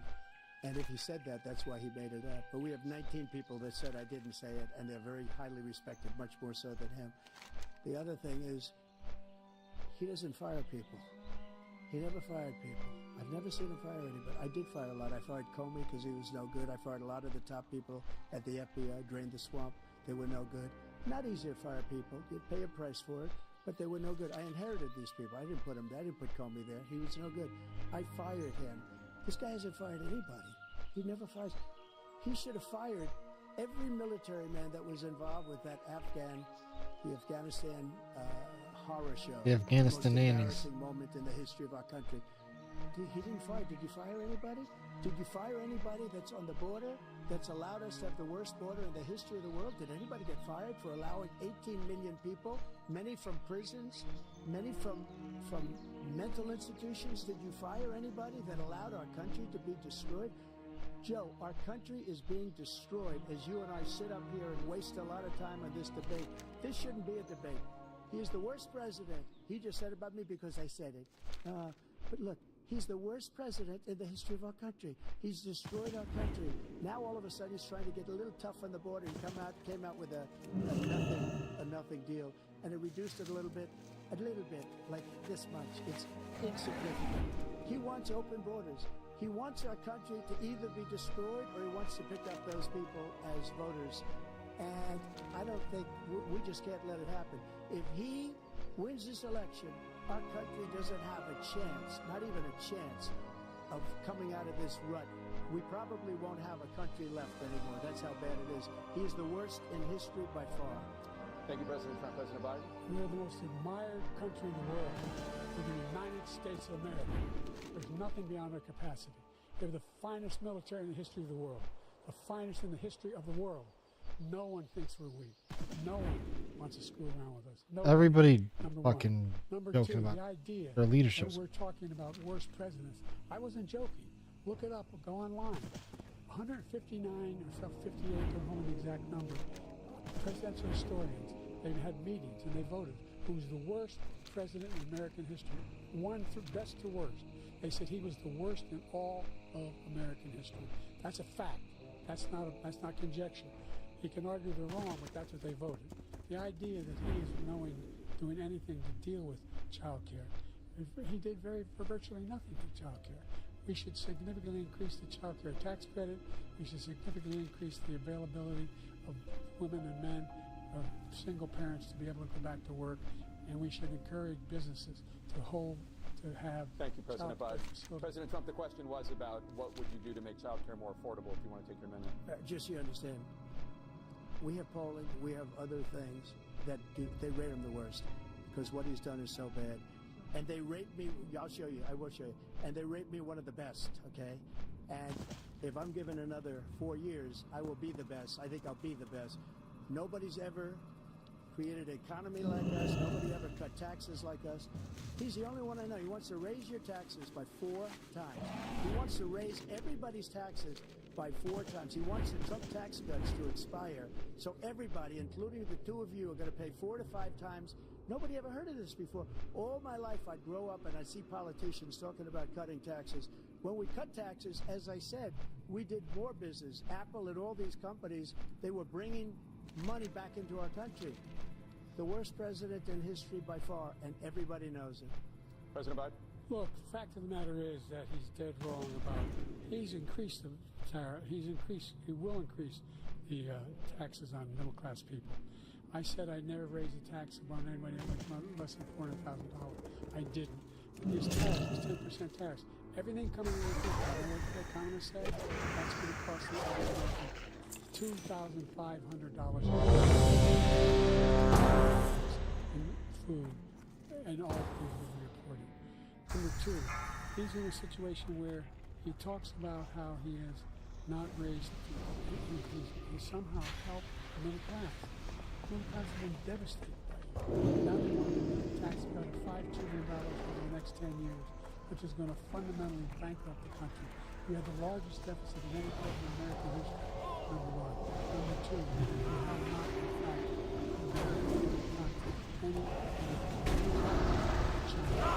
we are the lowest trade deficit with China since 2010. Thank you, President Biden. Thank you, President Biden. Let's discuss an epidemic impacting millions of Americans that both of you have made a top priority in your first term, the opioid crisis. For both of you, the number of overdose deaths in this country has gone up. Under your term, it went up. Under your term, it has gone up. President Trump, despite the efforts that both of you have made, more than 100,000 Americans are dying from overdoses every year, primarily from fentanyl and other opioids. What will you do to help Americans right now in the throes of addiction who are struggling to get the treatment?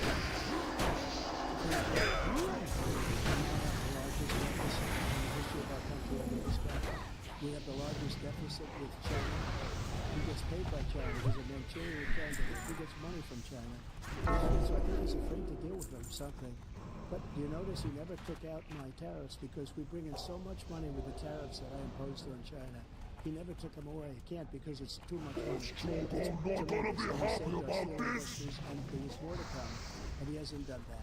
But he hasn't cut the because it's too much money. But he's got the largest deficit in the history of our country. He's got the worst situation in China. China's going to own us. Stand still from a corner storms.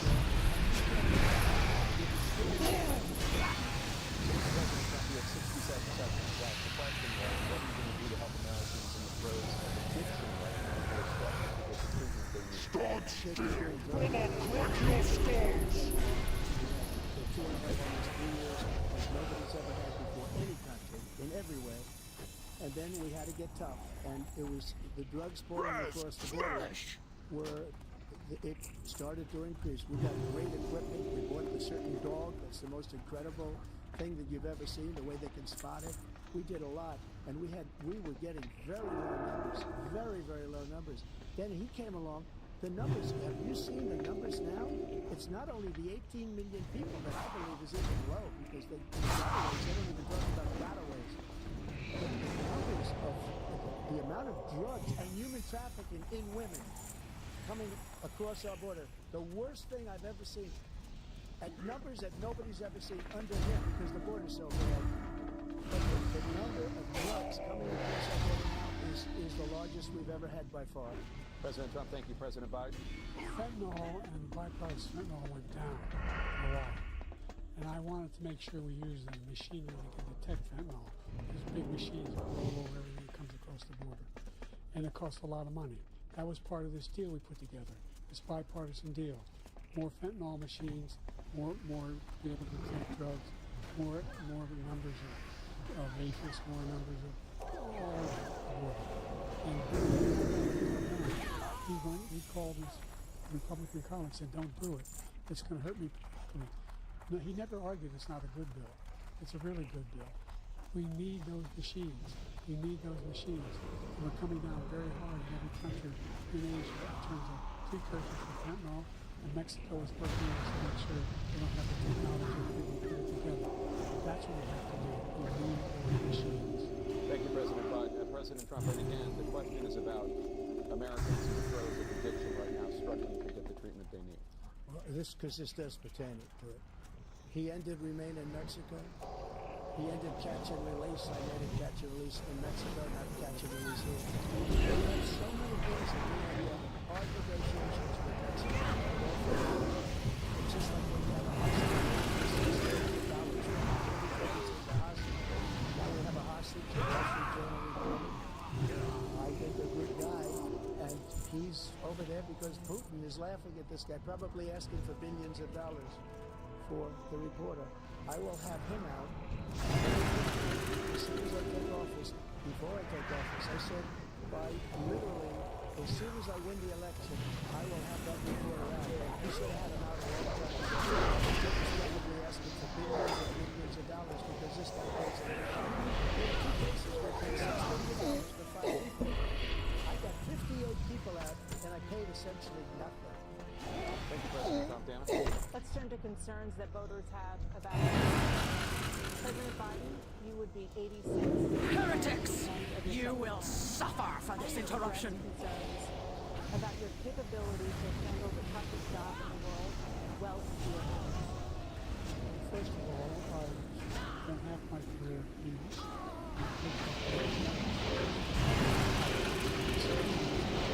Bask in his power. Rise as an agent of the Master's rage. I think you just look at the record, look at what I've done. Look, I've turned around the horrible situation we left me. As I said, 15 million new jobs, 800,000 manufacturing jobs, more investment in America, over billions of dollars in private investment in enterprises that we are. Oh, fucking easy. By the way, we brought off a lot of people. Well, when they take damage, man, they take fucking damage. We reached that 40% of the market. We invented those chips, and we lost it because he was sending people to find the cheapest jobs overseas.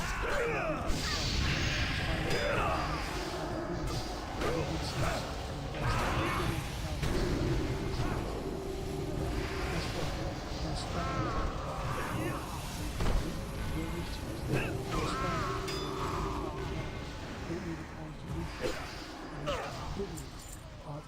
billion already being invested and being built right now in the United States, creating significant jobs for Americans from all over the world. President Biden, you have 40 seconds left. Yeah, I would. The idea that somehow we are this failing country. I've never heard a president talk like this before. We're the end of the world. Name me a single true president. All our colleagues and all our opportunities. We're the most progressive country in the world in getting things done. We're the strongest country in the world. We're a country in the world who keeps our word, and everybody trusts us. All of our allies and those who he calls up to, Kim Jong-un, we sent love letters to, Putin, etc. They don't want to screw around with us. Thank you. Former President Trump, to follow up, you would be 82 at the end of your second term. What do you say to voters who have concerns about your capabilities? Well, I took two tests, cognitive tests. I used both of them, as you know. We made it public. He took none. I'd like to see him take one, just one, a real easy one. Like go through the first 5 questions. He couldn't do it. But I took 2 cognitive tests. I took physical exams every year. And, you know, we knock on wood wherever we may have wood, that I'm in very good health. I just won 2 club championships, not even senior, 2 regular club championships. To do that, you have to be quite smart, and you have to be able to hit the ball a long way. And I do it. He doesn't do it. He can't hit a ball 50 yards. He challenged me to a golf match. He can't hit a ball 50 yards. I think I'm in very good shape. I feel that I'm as in good a shape as I was 25, 30 years ago. I'm probably a little bit lighter, but I'm in as good a shape as I was years ago. I feel very good. I feel the same. But I was willing to take a cognitive test. And you know what? If I didn't do well, I aced them. Dr. Ronnie Jackson, who's great, and then I took another one, a simpler one. And one of them said they'd never seen anybody like this. Thank you. President Biden? You can see he is 65 and only 225 pounds. Well, you said 6'4", 200. Well, anyway, that's what anyway, just take a look at what he says he is. Take a look at what he is. Look, I'd be happy to have a driving contest now. I got my handicap, which when I was vice president, down to a 6. And oh, by the way, I told you before, think you can do it? He's a 6 handicap of all. I was an 8 handicap. 8. But I had, you know how many? I've seen you swing. I know you swing. Let's not act like children. President Trump, we're going to 21. Let's not act like children. the specific concern that voters have about you. Will you pledge tonight that once all legal challenges have been resolved, that you will accept the result of this election, regardless of who wins, and is unacceptable? Well, I shouldn't have to say that, but of course I believe that. It's totally unacceptable. And if you would see my statements that I made at the time, and also my statement that I made in the Rose Garden, you would say it's one of the strongest statements you've ever seen. In addition to the speech I made in front of, I believe, the largest crowd I've ever spoken to, and I will tell you, nobody ever talks about that. They talk about a relatively small number of people that went to the Capitol, and many cases were ushered in by the police. And as Nancy Pelosi said, it was her responsibility, not mine. She said that loud and clear. But the answer is, if the election is fair, free, and I want that more than anybody. And I'll tell you something. I wish he was a great president, because I wouldn't be here right now. I'd be at one of my many places enjoying myself. I wouldn't be under indictment because I wouldn't have been his political opponent, because he indicted me because I was his opponent. I wish he was a great president. I would rather have that. I wouldn't be here. The only reason I'm here is he's so bad as a president that I'm going to make America great again. We're going to make America great again. We're a failing nation right now. We're a seriously failing nation. And we're a failing nation because of him. His policies are so bad. His military policies are insane. These wars will never end with him. He will drive us into World War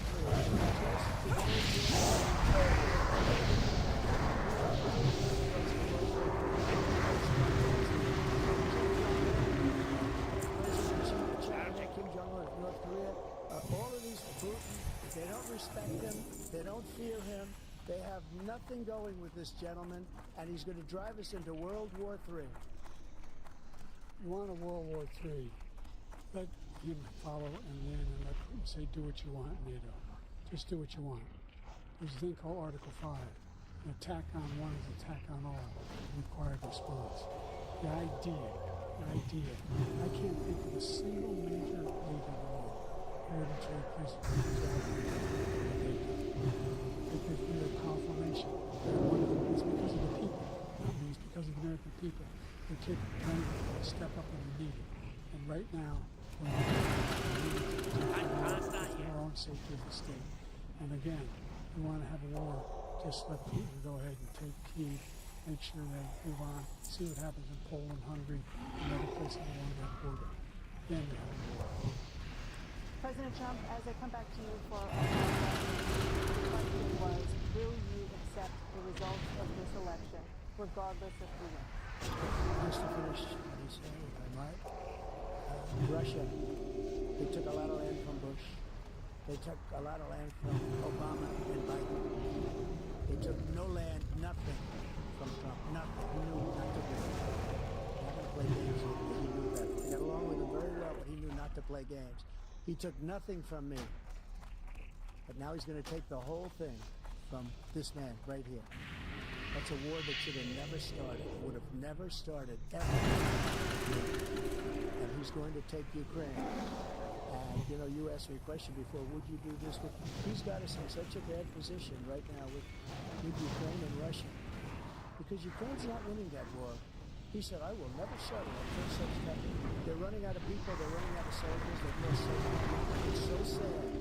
They've lost so many people. And they've lost those gorgeous cities with the golden domes and years old. All those are thin and stupid decisions. Russia would have never attacked. President Trump, the question was, will you accept the results of the election, regardless of who wins, yes or no, please? If it's a fair and legal and good election, absolutely.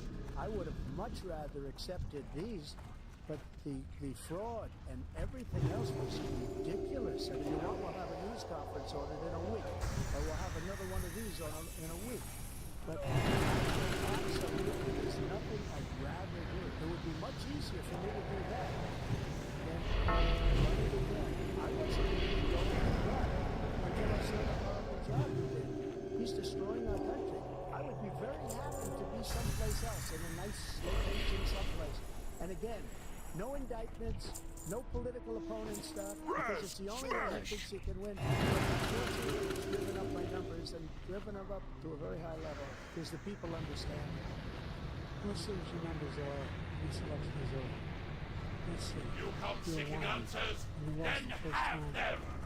Look upon your answer to living. Not one single court in America said any Ukrainians had any merit, state or local. None. You continue to vote. There can be shaped, molded. You cannot. You are useless. There's no evidence of that at all. And I'll tell you what, I doubt whether you'll accept it because you're such a whiner. The idea if you lose again, you accept it again. You can't stand the loss. You can snap it like this. There can be shaped, molded. We'll be right You back. cannot. You are useless. Presidential debate, live from Georgia.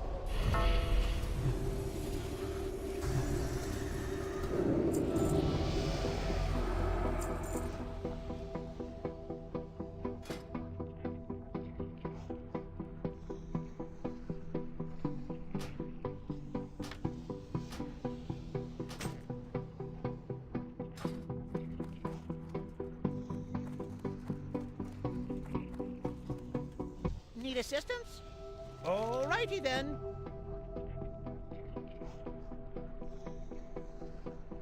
Be seeing you.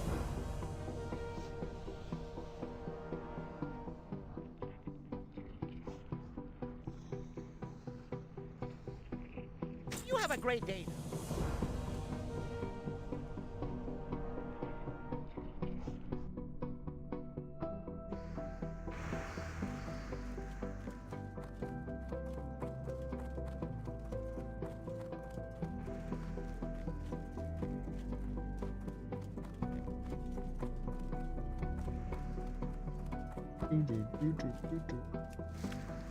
King's blood. God to the King's blood. Not the Queen's blood.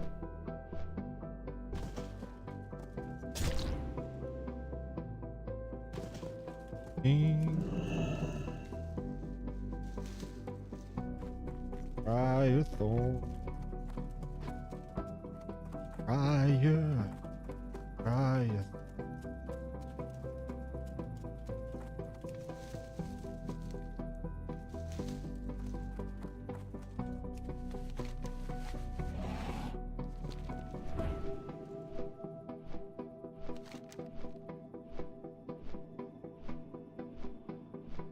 Fly back to.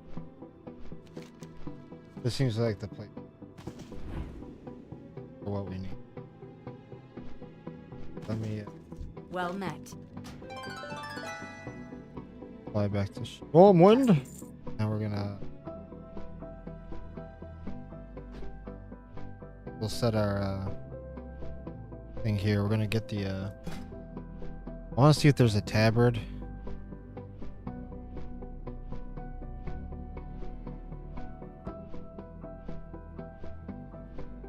The earthen ring.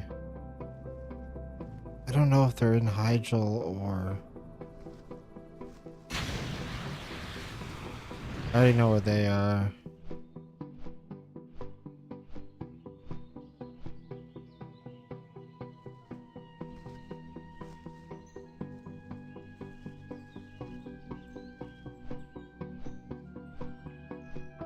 So we need the earthen ring and we need the ramekin.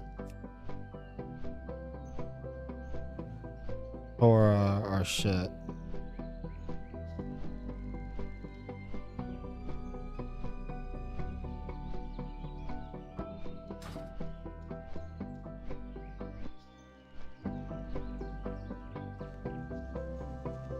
The fact is that I said nobody even making under $400,000 had a single penny increase in their taxes, and will not. And if I'm reelected, that will be the case again. It is now time for the candidates to deliver their closing statements as predetermined by a. That's not fucking true though, man. The cost, like, I don't know how it is for most people, but here's the thing. From where I live, everybody here that I work with, and we work in medical. We work in medical stuff.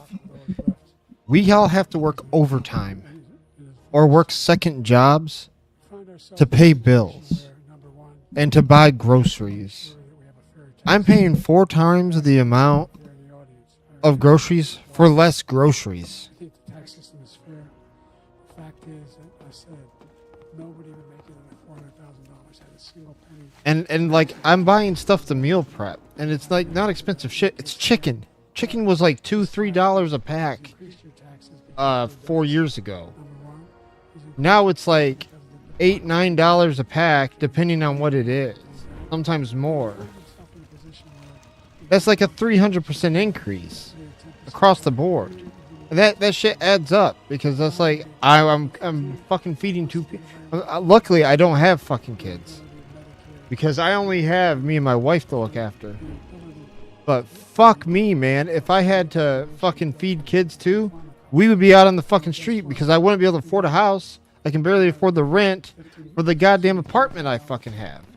And it's $1,000. That's a whole fucking paycheck of mine. That's a whole fucking paycheck is rent. I get my rent check. I get my second paycheck of the month. That entire fucking thing is gone. And I don't have anything extravagant here. I'm not paying for anything super outrageous. My only I guess extra expenditure is World of Warcraft, $15 a month. Luckily that hasn't fucking gone up. And my internet, which is $100.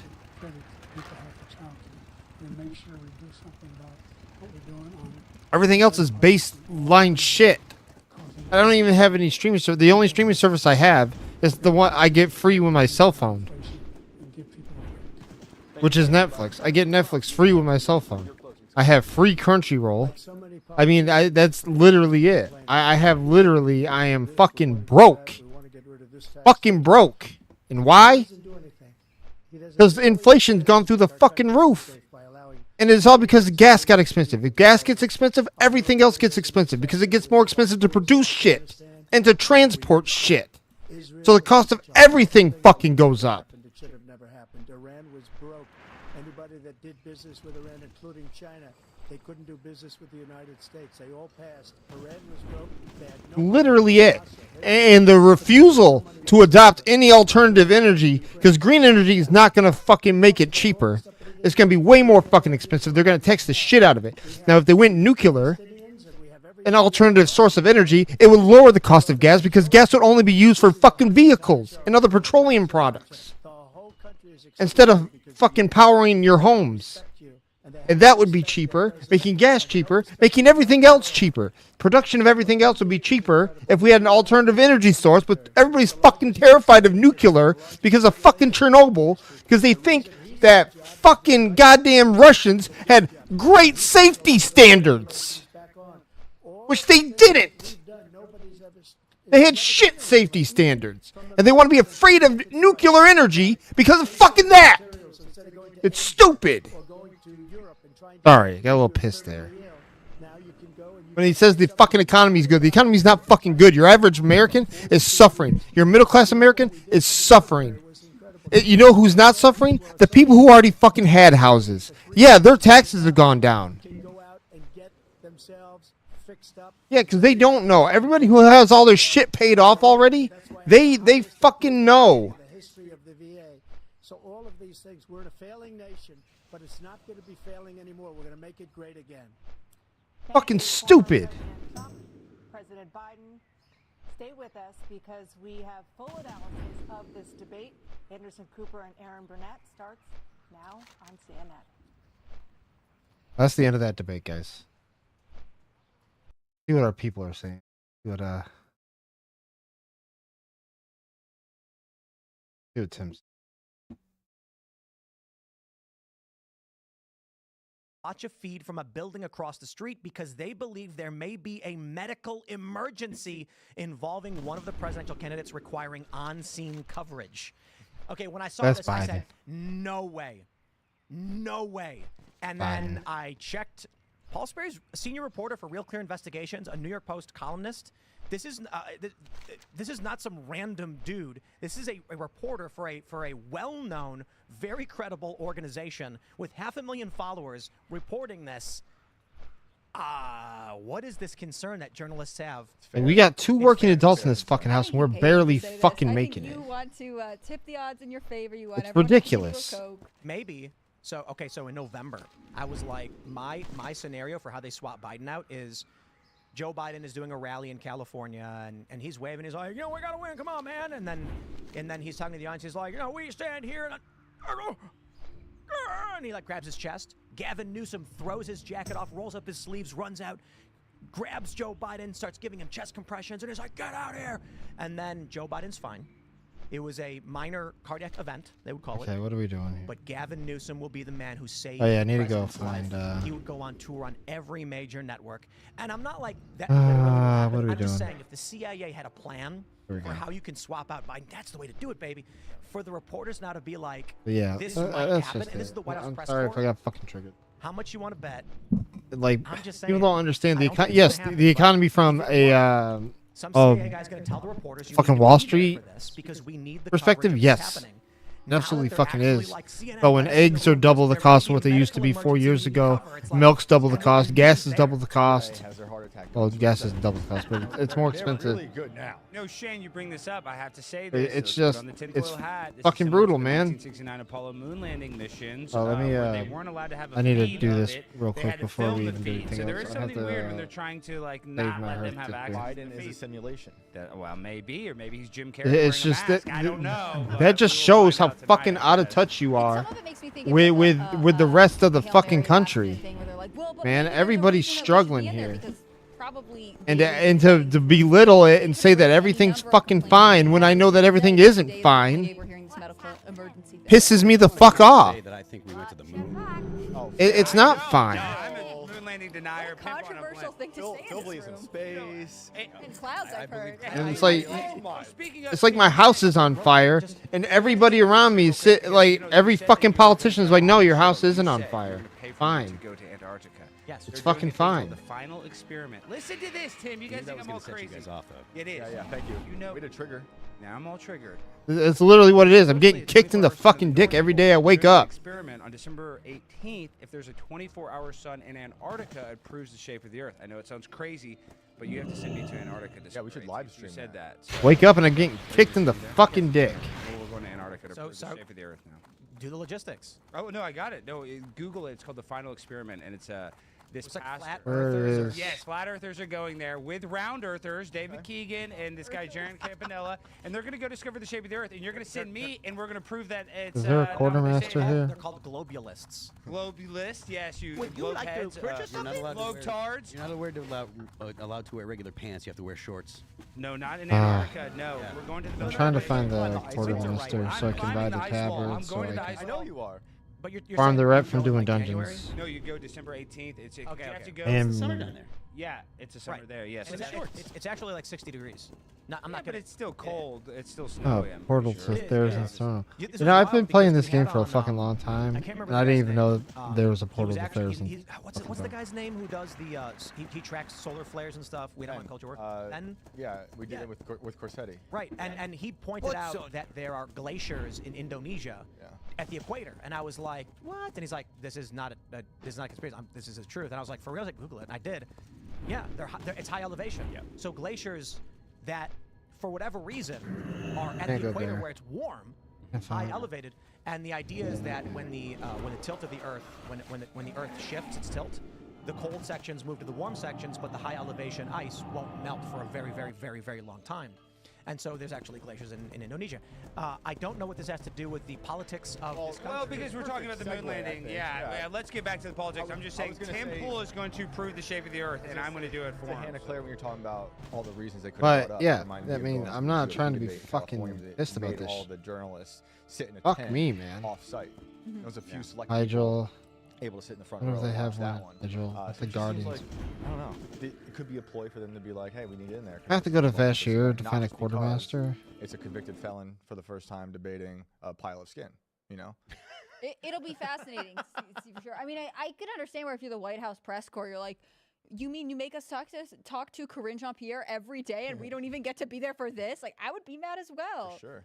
But, you know, the reality is, I don't think anyone expects Joe Biden to be in top condition. And so the fact that the press corps is like, we actually think something bad is going to happen. Oh, god I damn would it. get pretty nervous over Like, that. there's only one, and he's in the Methamphetamines wore fucking off during the State of the Union. Bashir. Was that like an hour in? He's in fucking Bashir! Kind of strong for Biden. And he was late. Or Biden. And then it wore off at some point in. So I'm Fuck, curious to see dude. what he's on. I don't know. I'm just, this shit pisses me off. I I'm trying agree. not to get triggered, And but. that's why I'm wondering if I mean this in all seriousness. Alright, we'll go get the He's Ramen gonna King have, tabard. at a commercial Before break, I'm as they're getting the getting- water, we're not going to see it.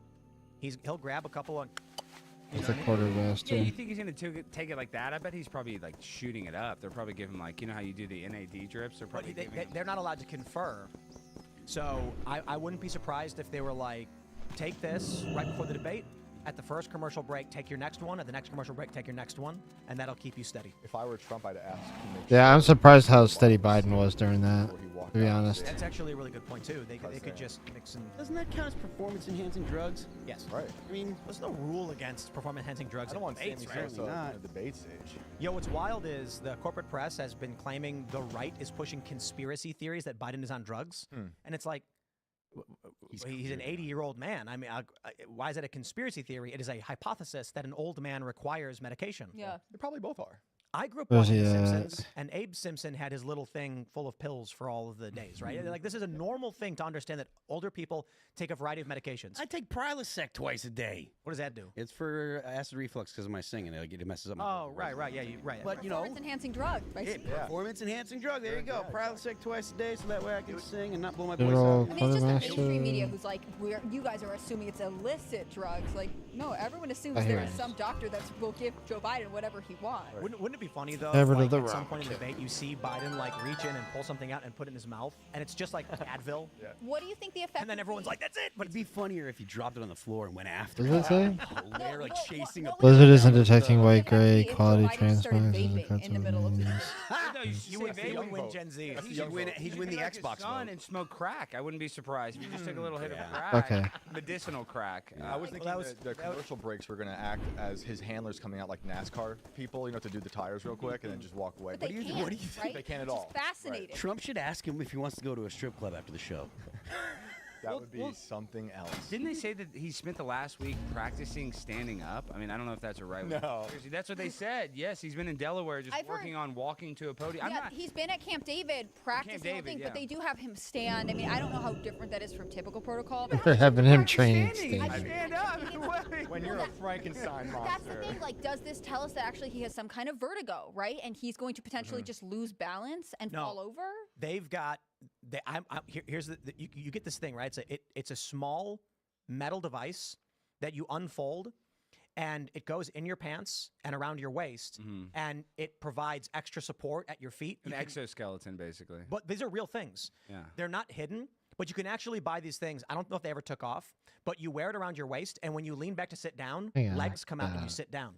All they got to do is do that, but in his pants, so when he leans back a little bit, the weight goes onto these stands, and yeah. So that's what he's practicing. Yeah, how do you use that contraption? Exoskeleton leg thing, yeah. Exoskeleton. I think they're afraid of a Nixon thing happening with the From the 1960 Hill. debate. You know, where he was all Luna nervous to looking and force sweaty. vote on a And obscure had makeup maneuver on and forcing looked Because it was the Sergeant first time at it was Arms TV. to I imagine they're detain gonna. Garland. Granted, there Okay, could be come something on, where guys, he just looks bad arrest. because of his performance, It's but to it's not going to be arrest, where like okay? he physically For- looks bad. He'd been in the hospital too. No one knew at crimes. the time. Yeah. Well, Like, he and was not well. in those debates, Shade. Yeah. anyone who heard him over radio thought Nixon won. Yeah. Right? So, Right. but the fact of the matter is, unless they can jump cut this as we're going, I don't think there's a way to convey that Biden has serious energy. Right. It's just not in his wheelhouse if they haven't, given him some kind of other technological advantage. I hope the first thing we see is just Biden sitting there with a grin with his pupils dilated as wide as possible. He's like, I'm ready to go. I call that possum Biden. So he Possum looks like Biden. a possum at night. Do you think they're going to shake hands No, I don't. They're supposed to, theoretically. They but didn't? I don't Right. know that they will. during the first one, right? Because of COVID. But I wonder if they will now. There's also supposed to be, like, Hang on, let me. Granted, there could be something where he just looks bad because of his performance, but it's not going to be where like he physically looks bad. He'd been in the hospital too. No one knew at the time. Yeah. But well, he was and not well. in those debates, Yeah. anyone who heard him over radio thought Nixon won. Yeah. Right? So Right. But the fact of the matter is, unless they can jump cut this as we're going, I don't think there's a way to convey that Biden has serious energy. Right. It's just not in his wheelhouse. Yeah. if they So fucking haven't, A, you man. know, given That's him like some kind of really. other technological Like these, advantage. I hope fucking the people first tell thing me we that see is everything's just Biden fine when sitting there with it's a grin it's in his obviously. his pupils dilated as wide as possible. He's like, I'm ready to go. I call that possum Biden. So he Possum looks like Biden. a possum at night. Do you think they're going to shake hands? No, I don't. They're supposed to. I don't think They did? I don't know that they will. During Trump the is first one, the right, fucking because of answer COVID. either. I wonder if they will now. But There's also supposed to be. I think there's he's no gonna do more to this help. time, which is He kinda he seems to interesting care more about because the it's right common now. American The people last than thing fucking they Joe wanted to Biden's give done. Joe Donald Biden's been in Trump fucking politics for opening statement 50 where he plus just fucking railed years, because Biden has and he hasn't done shit. Everyone knows what Biden's going to say about Trump. He's going to talk. And he did some good stuff. I'm not gonna tell you, like the CHIPS Act and the child tax credit. Great shit. Can't knock him for it. Good stuff. Absolutely. Might call him a Good stuff. Helped out parents in a time of crisis. It was good shit. I give Biden props where I fucking see it, but no one on the other side will give fucking the same thing to fucking Trump.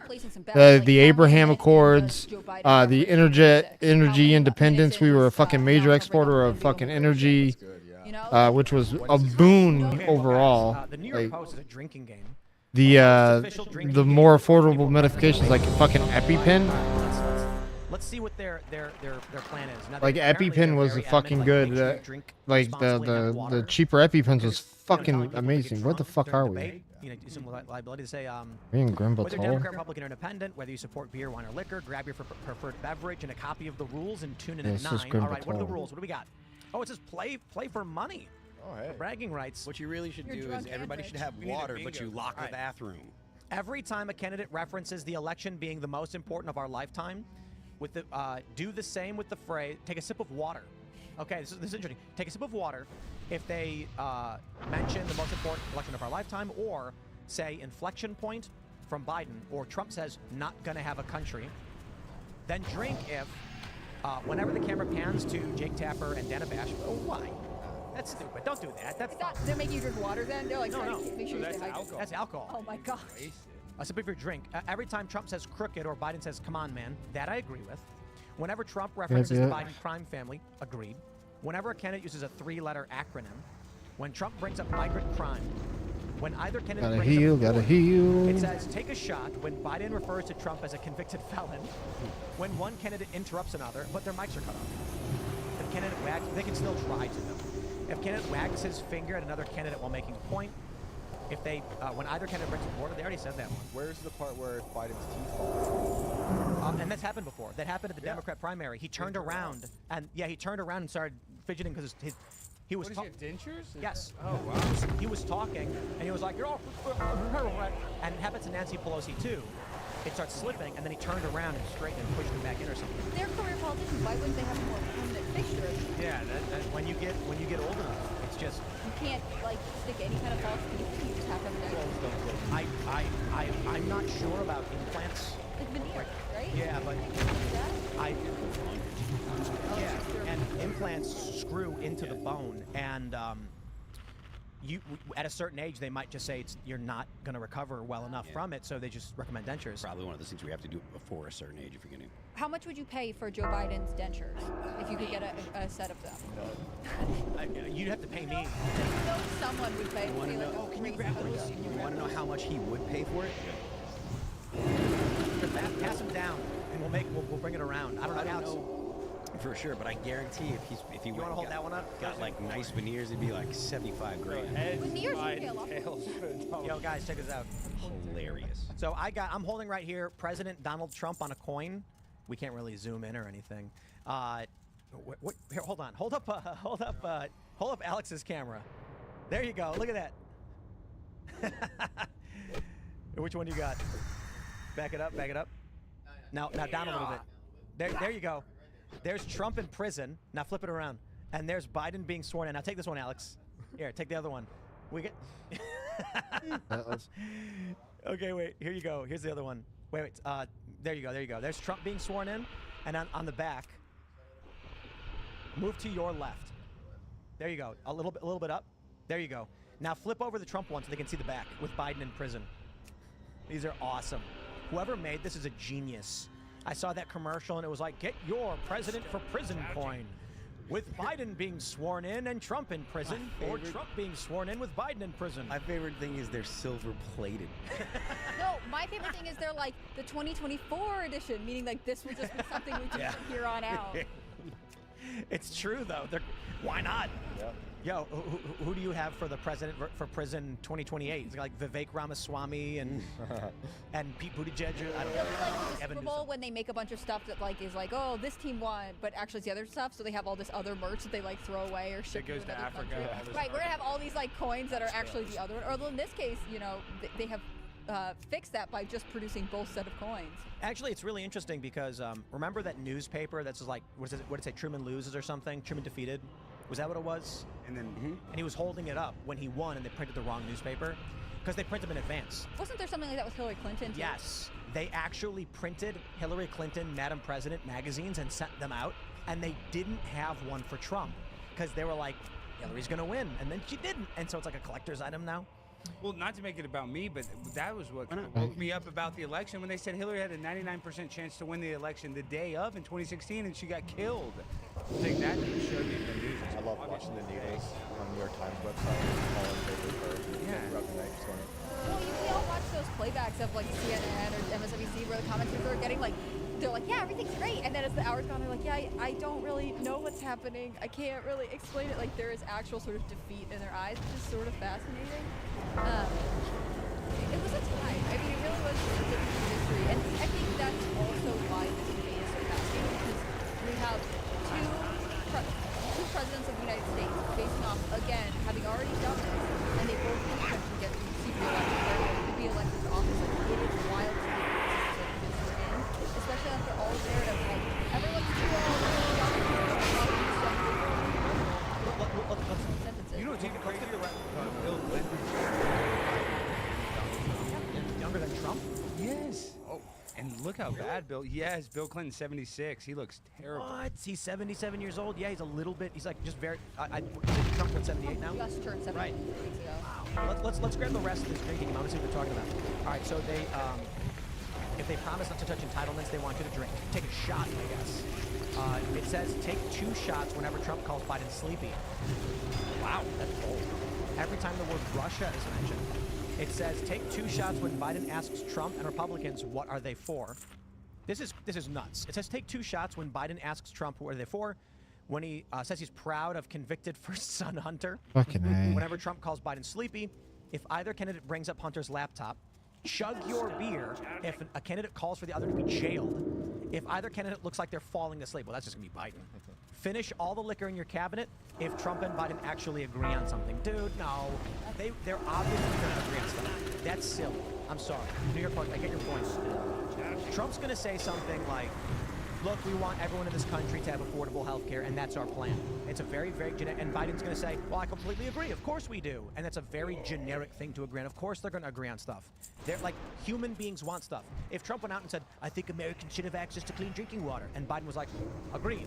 Like, we're not going to drink our liquor cabinets over these, like, simple things. Well, you remember 2020, during the debates, they said Biden had kind of like conservative viewpoints then. I mean, they weren't that conservative, but I guess more middle of the road. So, I mean, he's going to do that to appease the right. Yeah, and I think, I mean, I don't think that Biden will mention Hunter's laptop. I think there are certain things that it's very unlikely that they bring up. I think he knows if he brings up you're a convicted felon, Trump will answer back with your son is convicted. I mean, it is interesting that there is sort of... the fact that he didn't get convicted. Can't even stand trial. Yeah, he's incompetent to stand trial. And I do think Trump should bring that up only if Biden brings up you're a convicted felon. Trump could respond with, that may be obviously we're appealing this, but, you know, Joe, you were found incompetent to stand trial for crimes you were accused of. What's the response? I'm hoping that Trump does the what? When Biden says something like Gerdijal Schmidt or something like that. Who do you think is going to start off being more aggressive? Like, do you think they'll... No, Biden, for sure. Yeah, because Biden does this thing where, look, he's old and he's feeble, right? Trump is spry and sassy, but Biden is old and feeble, so Biden tries putting on this he puts on this aggression to try and seem strong. It doesn't work. If you're a 35-year-old guy and you exercise and you're standing up and you just talk like this, look, when I get in office, I am going to be working for the American people. It shows a booming voice and strength. You're standing upright. Biden can't do that. So come on, man. And he tries to come off as like aggressive to make it seem like he's got energy behind him. It just looks like old man yells at trial. That being said, Trump doesn't need to do that because Trump does the boisterous, smug, listen, I'm the best everyone knows. And he doesn't have to put it on. It's Trump. Biden is going to be more aggressive, and Trump's going to be, well, you know, Joe, actually. But we'll see. Maybe I'm wrong. Well, Joe did get mad at that TikToker.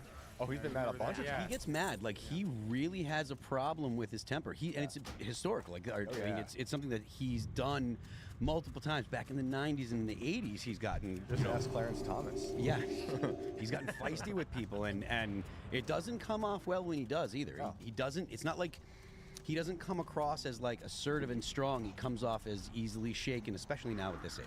Yeah, there was a report that came out a little while ago, and I can't remember the publication, that talked, it was like behind-the-scenes staff talked about the fact that he'll sort of fly off the handle. And I think it is interesting because at the time, I think a lot of people were like, people with dementia or, you know, who have some kind of mental issue sometimes become more emotional because they're confused. But Phil's totally right. There's there has been sort of a history of Biden having a short temper, and I wonder if you're already nervous, you're already agitated, you know, they're both used to being the public eye, but it is a tense moment for both of them if you'll be able to keep that in check or use it in a way that makes you look good. I just don't think that's possible here. And if you're on amphetamines, that you're even more you're irritated. You know, you're easily pissed off, I guess. So he's a grumpy guy with dementia. What's something that you think they will not bring up tonight that you wish they would? Maui, East Palestine. Well, there was another thing there was another train derailment or something today. I tweeted about it. Yeah, they actually spoke. They mentioned something about like long-term damage. They were evacuating. I didn't look much more into it other than just poke at Buttigieg because it seems like this is a recurring theme with him while he's out there taking care of his new baby. But this is something that is the Biden administration has been plagued with incompetence. Karine Jean-Pierre is incompetent. She is terrible at her job. He's had multiple people fired, like that one guy that got fired for theft. Then there's other people that got fired for some other indecent behavior because they were trying to hire LGBT people that were essentially unique. They were hiring tokens that were outwardly LGBT so they could look like they were, look how inclusive we are. So the Biden administration has been plagued with problems the whole time. I mean, the amount of bad things that you can come up with for Joe Biden. I mean, Trump could go for 2 hours straight and not finish. I just want to mention real quick to follow me on X at Timcast. That will be important for tonight, just so you know. If anything happens while you're watching and you're unable to watch, just look for updates. I will tweet out what's going on my Twitter account at Timcast. Just saying. Anyway, continue. Sarah, I wonder if Biden's going to hold Assange over Trump's head. Because that's like part of Assange or something like that. You could actually say, you are the one who pulled him out of the embassy and tried to extradite him, and we are the ones who let him go. Could do that. Yeah. It was a dirty move by the Bidens, but one I accept because Julian Assange should be freed. I'm happy he's free. Yeah. A lot of things went into this. I want to give a shout out to the Libertarian Party. The Libertarian Party was talking to people in the Biden admin about pardoning Assange. And this had to do with when they invited Biden and Trump to the Libertarian Party convention. And when the Libertarians nominated Chase Oliver and then all the Mises Caucus started saying they were going to vote for Trump, I have reason to believe this played a role in the Biden admin being like, we got to get this resolved. But I think the principal issue for them was they don't want Trump to be able to get the leverage from Assange. If Trump takes office with Assange effectively in U.S. custody, Trump will make Assange spill the beans. There was also something about there were emails or something from the DNC that Assange has given over. They're not deleted. They got rid of him. So essentially, the Democratic Party or maybe establishment Democrats in D.C. now got assurances that or at least got access to the stuff and got assurances that things that would embarrass them got deleted. I mean, I don't know if Assange actually deleted it or not. Right. Hopefully, because he gave a copy of everything to Glenn Greenwald. Yeah. So I don't know that he actually got rid of it. I don't know that he could be sure. Hopefully, whoever actually does have it, or if whoever has a copy, hopefully they were smart enough to hide it. And if Trump wins and gets into office again, they can go ahead and put all that information out there, so that way we can see what exactly is it that you don't want people to know about. What exactly are you concerned about? And honestly, considering the fact that they're trying to get, they went after this stuff now, I'm confident that I feel confident assuming that it is about people that are either currently in the administration, as in Biden and his family, or people that are well-known and well-connected in the DA. We saw that stuff about the surveillance state. Yeah. I would love to see what's next. Some other stuff about some pizza parlors. Oh, yeah. A bunch of weird stuff. I know. I want to see all that stuff. And whoever has those copies should make more copies of those and dig them in holes and hide them. Let's pull this story. We're now 28 minutes out, but before then, we have this is a wild story. TikTok users at Walmart grocery bill nearly quadrupled in just 2 years. This video is epic. I'm just gonna let this dude speak for himself because the way he talks about it, coming from like a regular dude, it's something else. I feel like I'm gonna be sick. I just looked through my Walmart history, and I found this Walmart order from 2 years ago for the whole month worth of groceries. 45 items, cost $126. I want to pause real quick. It says UBT. You saw that? This is not a rich dude. A whole month of groceries. But I did notice this really small, but I wanted to see how much it would cost now. Now, 45 items for 1 month would have cost $414. That's a reason enough for Biden. That is 4 times more Yeah. But understand this. This guy, look, in the beginning, you can see when he pulls it up, EBT. Yeah. Right? That's food stamps, isn't it? Yeah, that's exactly. So, my understanding is you only get like $200 a month, some like really low number. That means this ain't cutting it no more for me. No, not at all. There's no way. The amount of the inflation that people are feeling now compared to 4 years ago, to try to tell the average person, no, it's all in your head, they're gonna look at you and they're gonna be offended and they're not gonna vote for you. The Democrats cannot win by saying, you poor people that are suffering, you poor people that are hurting, shut up, because it's more important that Joe Biden get back into office than Donald Trump, because he's a racist Nazi bad man. He's very orange and he's terrible. They're gonna listen to that and they're gonna say, you do not care about me, you do not care about my needs. The only thing you care about is you being in government power and you having access to that power. That is not good for us. But Phil, have you perhaps considered that maybe World War III, 300% increase in your food costs is worth it if it means no mean tweets? Yeah, I mean, look, mean tweets, they kept me up at night. Such a good point. It's true. It is very true. We haven't seen any mean tweets at all of the people that were getting mean tweets. There's been plenty of mean tweets. There's been threats of F-15 attacks, and he's called half of America a threat to the soul of this country, and he's insulted every single conservative out there. He's called, he's as vitriolic as Donald Trump ever was, but at least he didn't insult the New York Times. Thank goodness. You people make me sick. And he's sending bombs everywhere with our money. Yeah. He loves it. I think we should make the American people pay extra for that. I think that would make Joe Biden happy. And if we can keep Joe Biden happy, it's all worth it, right? I mean, this is the thing that I hate most about the Biden administration, which is that they claim to be of the people, right? They say, oh, well, Trump was a billionaire and he's unfair and he's mean and he doesn't know anything, whatever, and we're here for you. And they always talk about, anything that happens, they're like, well, it's congressional Republicans that are holding everything up. Meanwhile, every single day, life is getting harder for the average Americans, and Joe Biden is obsessed with the fact that he needs to stay in the White House. He doesn't actually care about serving the people. Not a lot of politicians do, but it's particularly egregious here when he'll go back to Scranton and say, like, oh yeah, I grew up here. I'm just regular Joe.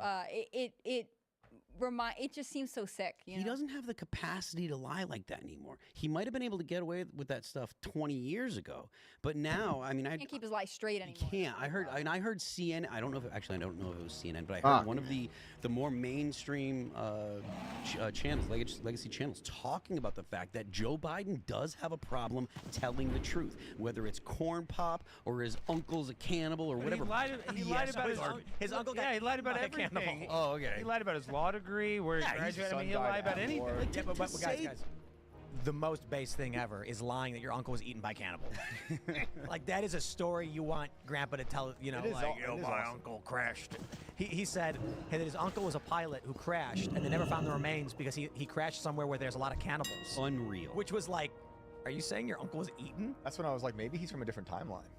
And that's why his brain is mush, because time travel is tough on your brain. Joe Biden probably has a lot of friends that drink human and eat human blood. And he knows all about it. Yeah, I mean, he knows. That's what's in those papers. Yeah, that's not even unusual to Joe Biden. Well, actually, one of the interesting things is that the audio recording of his conversation with Robert Hur over the classified documents in his garage, and for whatever reason, the DOJ won't release the audio of that conversation, just this transcript. Which, as we all know, when Joe Biden misspeaks, the White House edits the transcripts. Mm-hmm. So it's fascinating when you see Joe Biden read the prompter specific, like when he says pause and then keeps going, they don't put it in the transcript. And when he says the wrong place, they put the right place in the transcript, which means this conversation he had with this prosecutor is likely not the real conversation. What's in those recordings? They won't give them up. Highly edited. It's like Dick Cheney and George Bush got to do the 9/11 Commission report, behind closed doors. They're obviously, when they talk to these presidents, we're not gonna get the real story, what they really said. Yeah. Even the church committee, there's so much they didn't do, that we don't know about. And I loved that happened. But all that's behind closed doors. The UAP stuff that happened a few years ago, when it got to the juicy stuff about underwater UAPs, we got to talk about that behind closed doors. I'm like, that's what I want to hear, though. Are they going to bring up aliens, you think, during the debate? Ooh, I doubt it. But he has talked about it recently. Trump, that is. They might, though, because... illegal ones.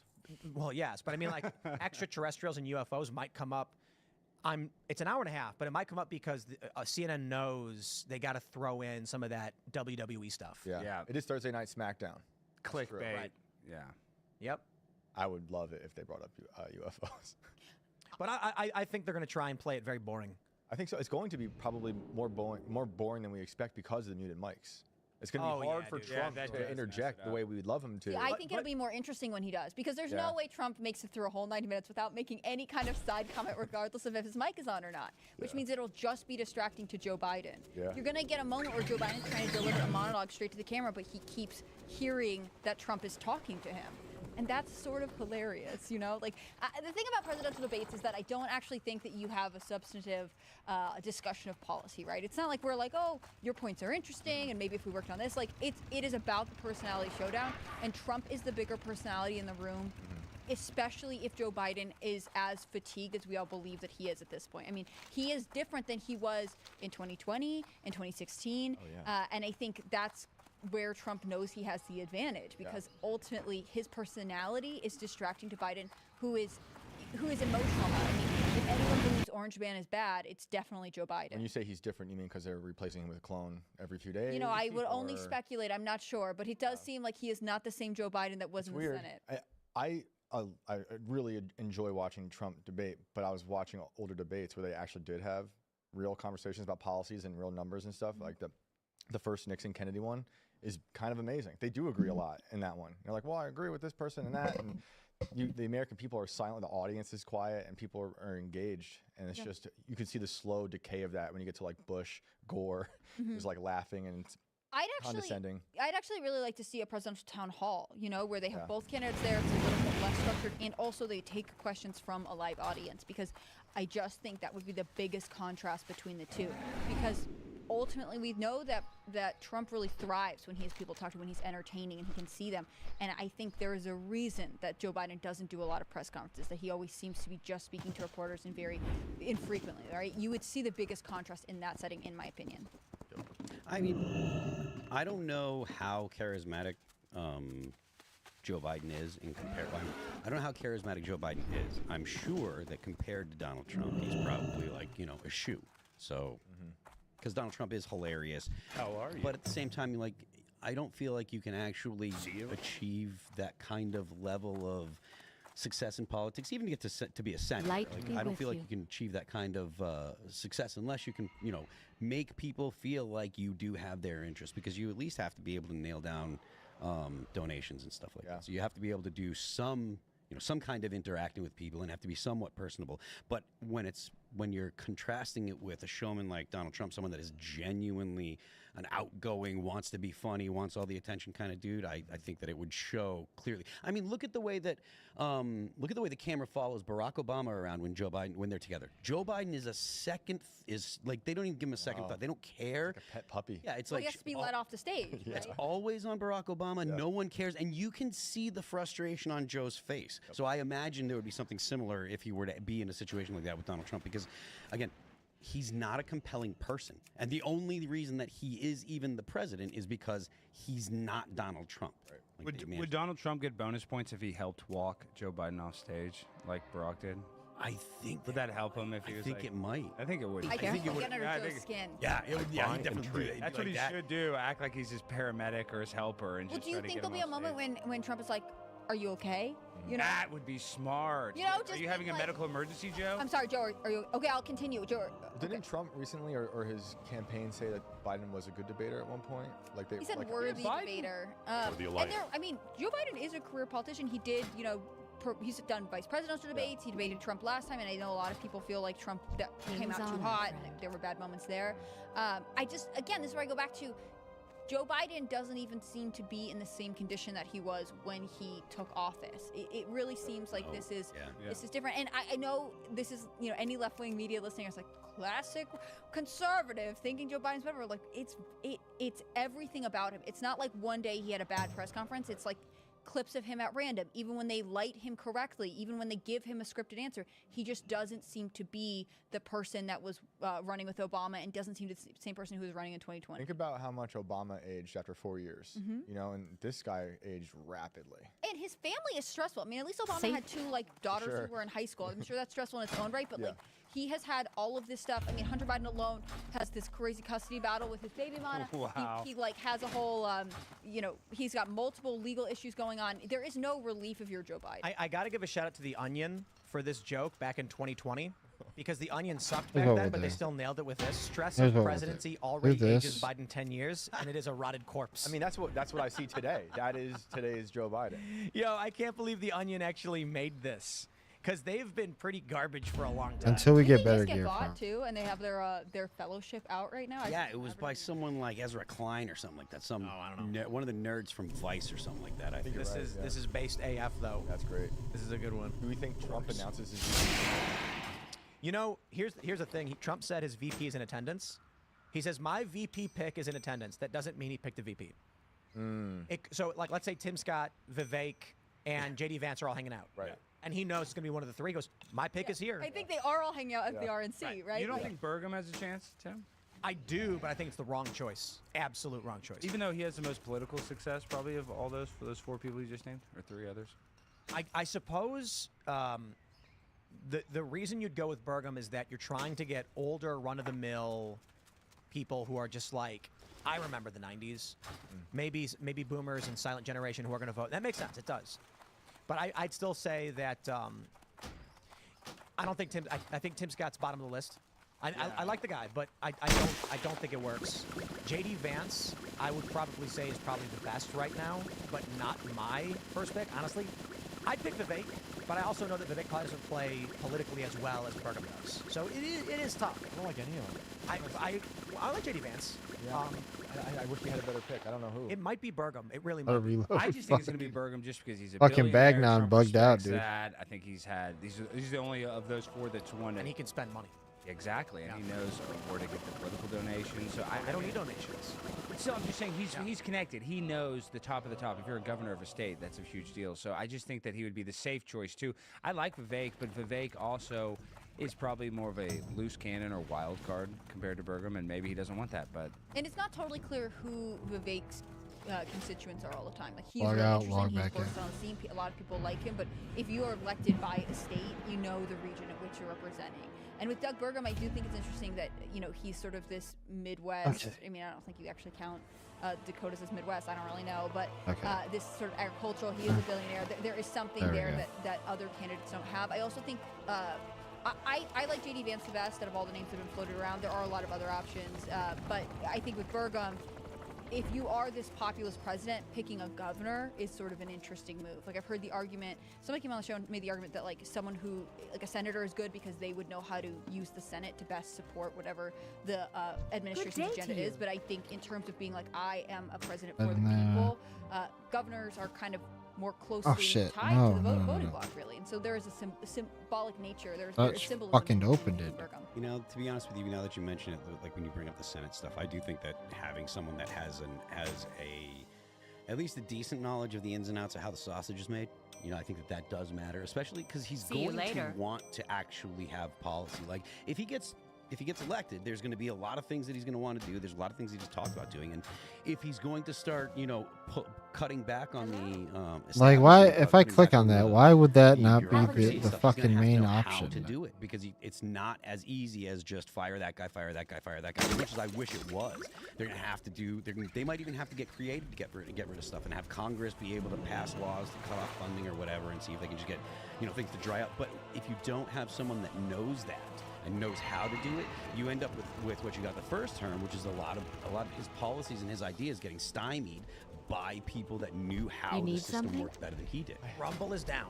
Oh, yeah, I've been seeing that. Did it crash? Because I'm looking in the chat. Rumble is down. The whole website. We got over 80,000 on. Yeah. Yeah, we had 44, I think, on Rumble, but once it went down, when people's stream crashes, they can't reload it, and so there are still around. Mine went down or so too. Who are not watching anymore, but we have about 35K. Yeah, mine went down too when that happened. Sorry, Rumble. Shout out to X, first IRL stream, right? To X. Yeah. The thing about X is it's harder to track concurrence, but based on the metrics, if we compare their numbers and just do a little bit of math, we can see it's about 35K. YouTube is 81. Sick. A lot of people getting ready for this and watching, and really do appreciate everybody. Become a member at timcast.com. Jesus. If you want to support our work, as we're about 10 minutes out from the beginning of this debate, I want to stress that every single major network is airing the debate on YouTube, and we will provide commentary and fact-checking in real time. Yeah. In the event, for some reason, the show disappears off YouTube, make sure you go to x.com/Timcast, formerly known as Twitter. Follow me there now. And if anything happens, we will post updates there. We are also live streaming on X with no issues. Rumble, unfortunately, went down. We're hoping that they get things back up, but it has been down for a while now. But it wasn't down for that long. Just, we got sued already this year. Very political, very, very political. It should be resolved. I should say we've been sued more than once. And so if you want to support our work, timcast.com, because we rely on members. And we're 10 minutes out. I don't know what else is going on. Well, one thing I want to bring up, and this is, I guess, non-political, but speaking of getting sued, what do you think about the Dr. Disrespect stuff, Tim? What is that? You don't know who Dr. Disrespect is? I know who he is, but what's the situation? So he supposedly got through. I'm following. I know, but just real quick, through whispers, he supposedly texted a minor, and he ended up losing his game company. It's been like the biggest story of the week. You haven't seen any of the Dr. Disrespect stuff?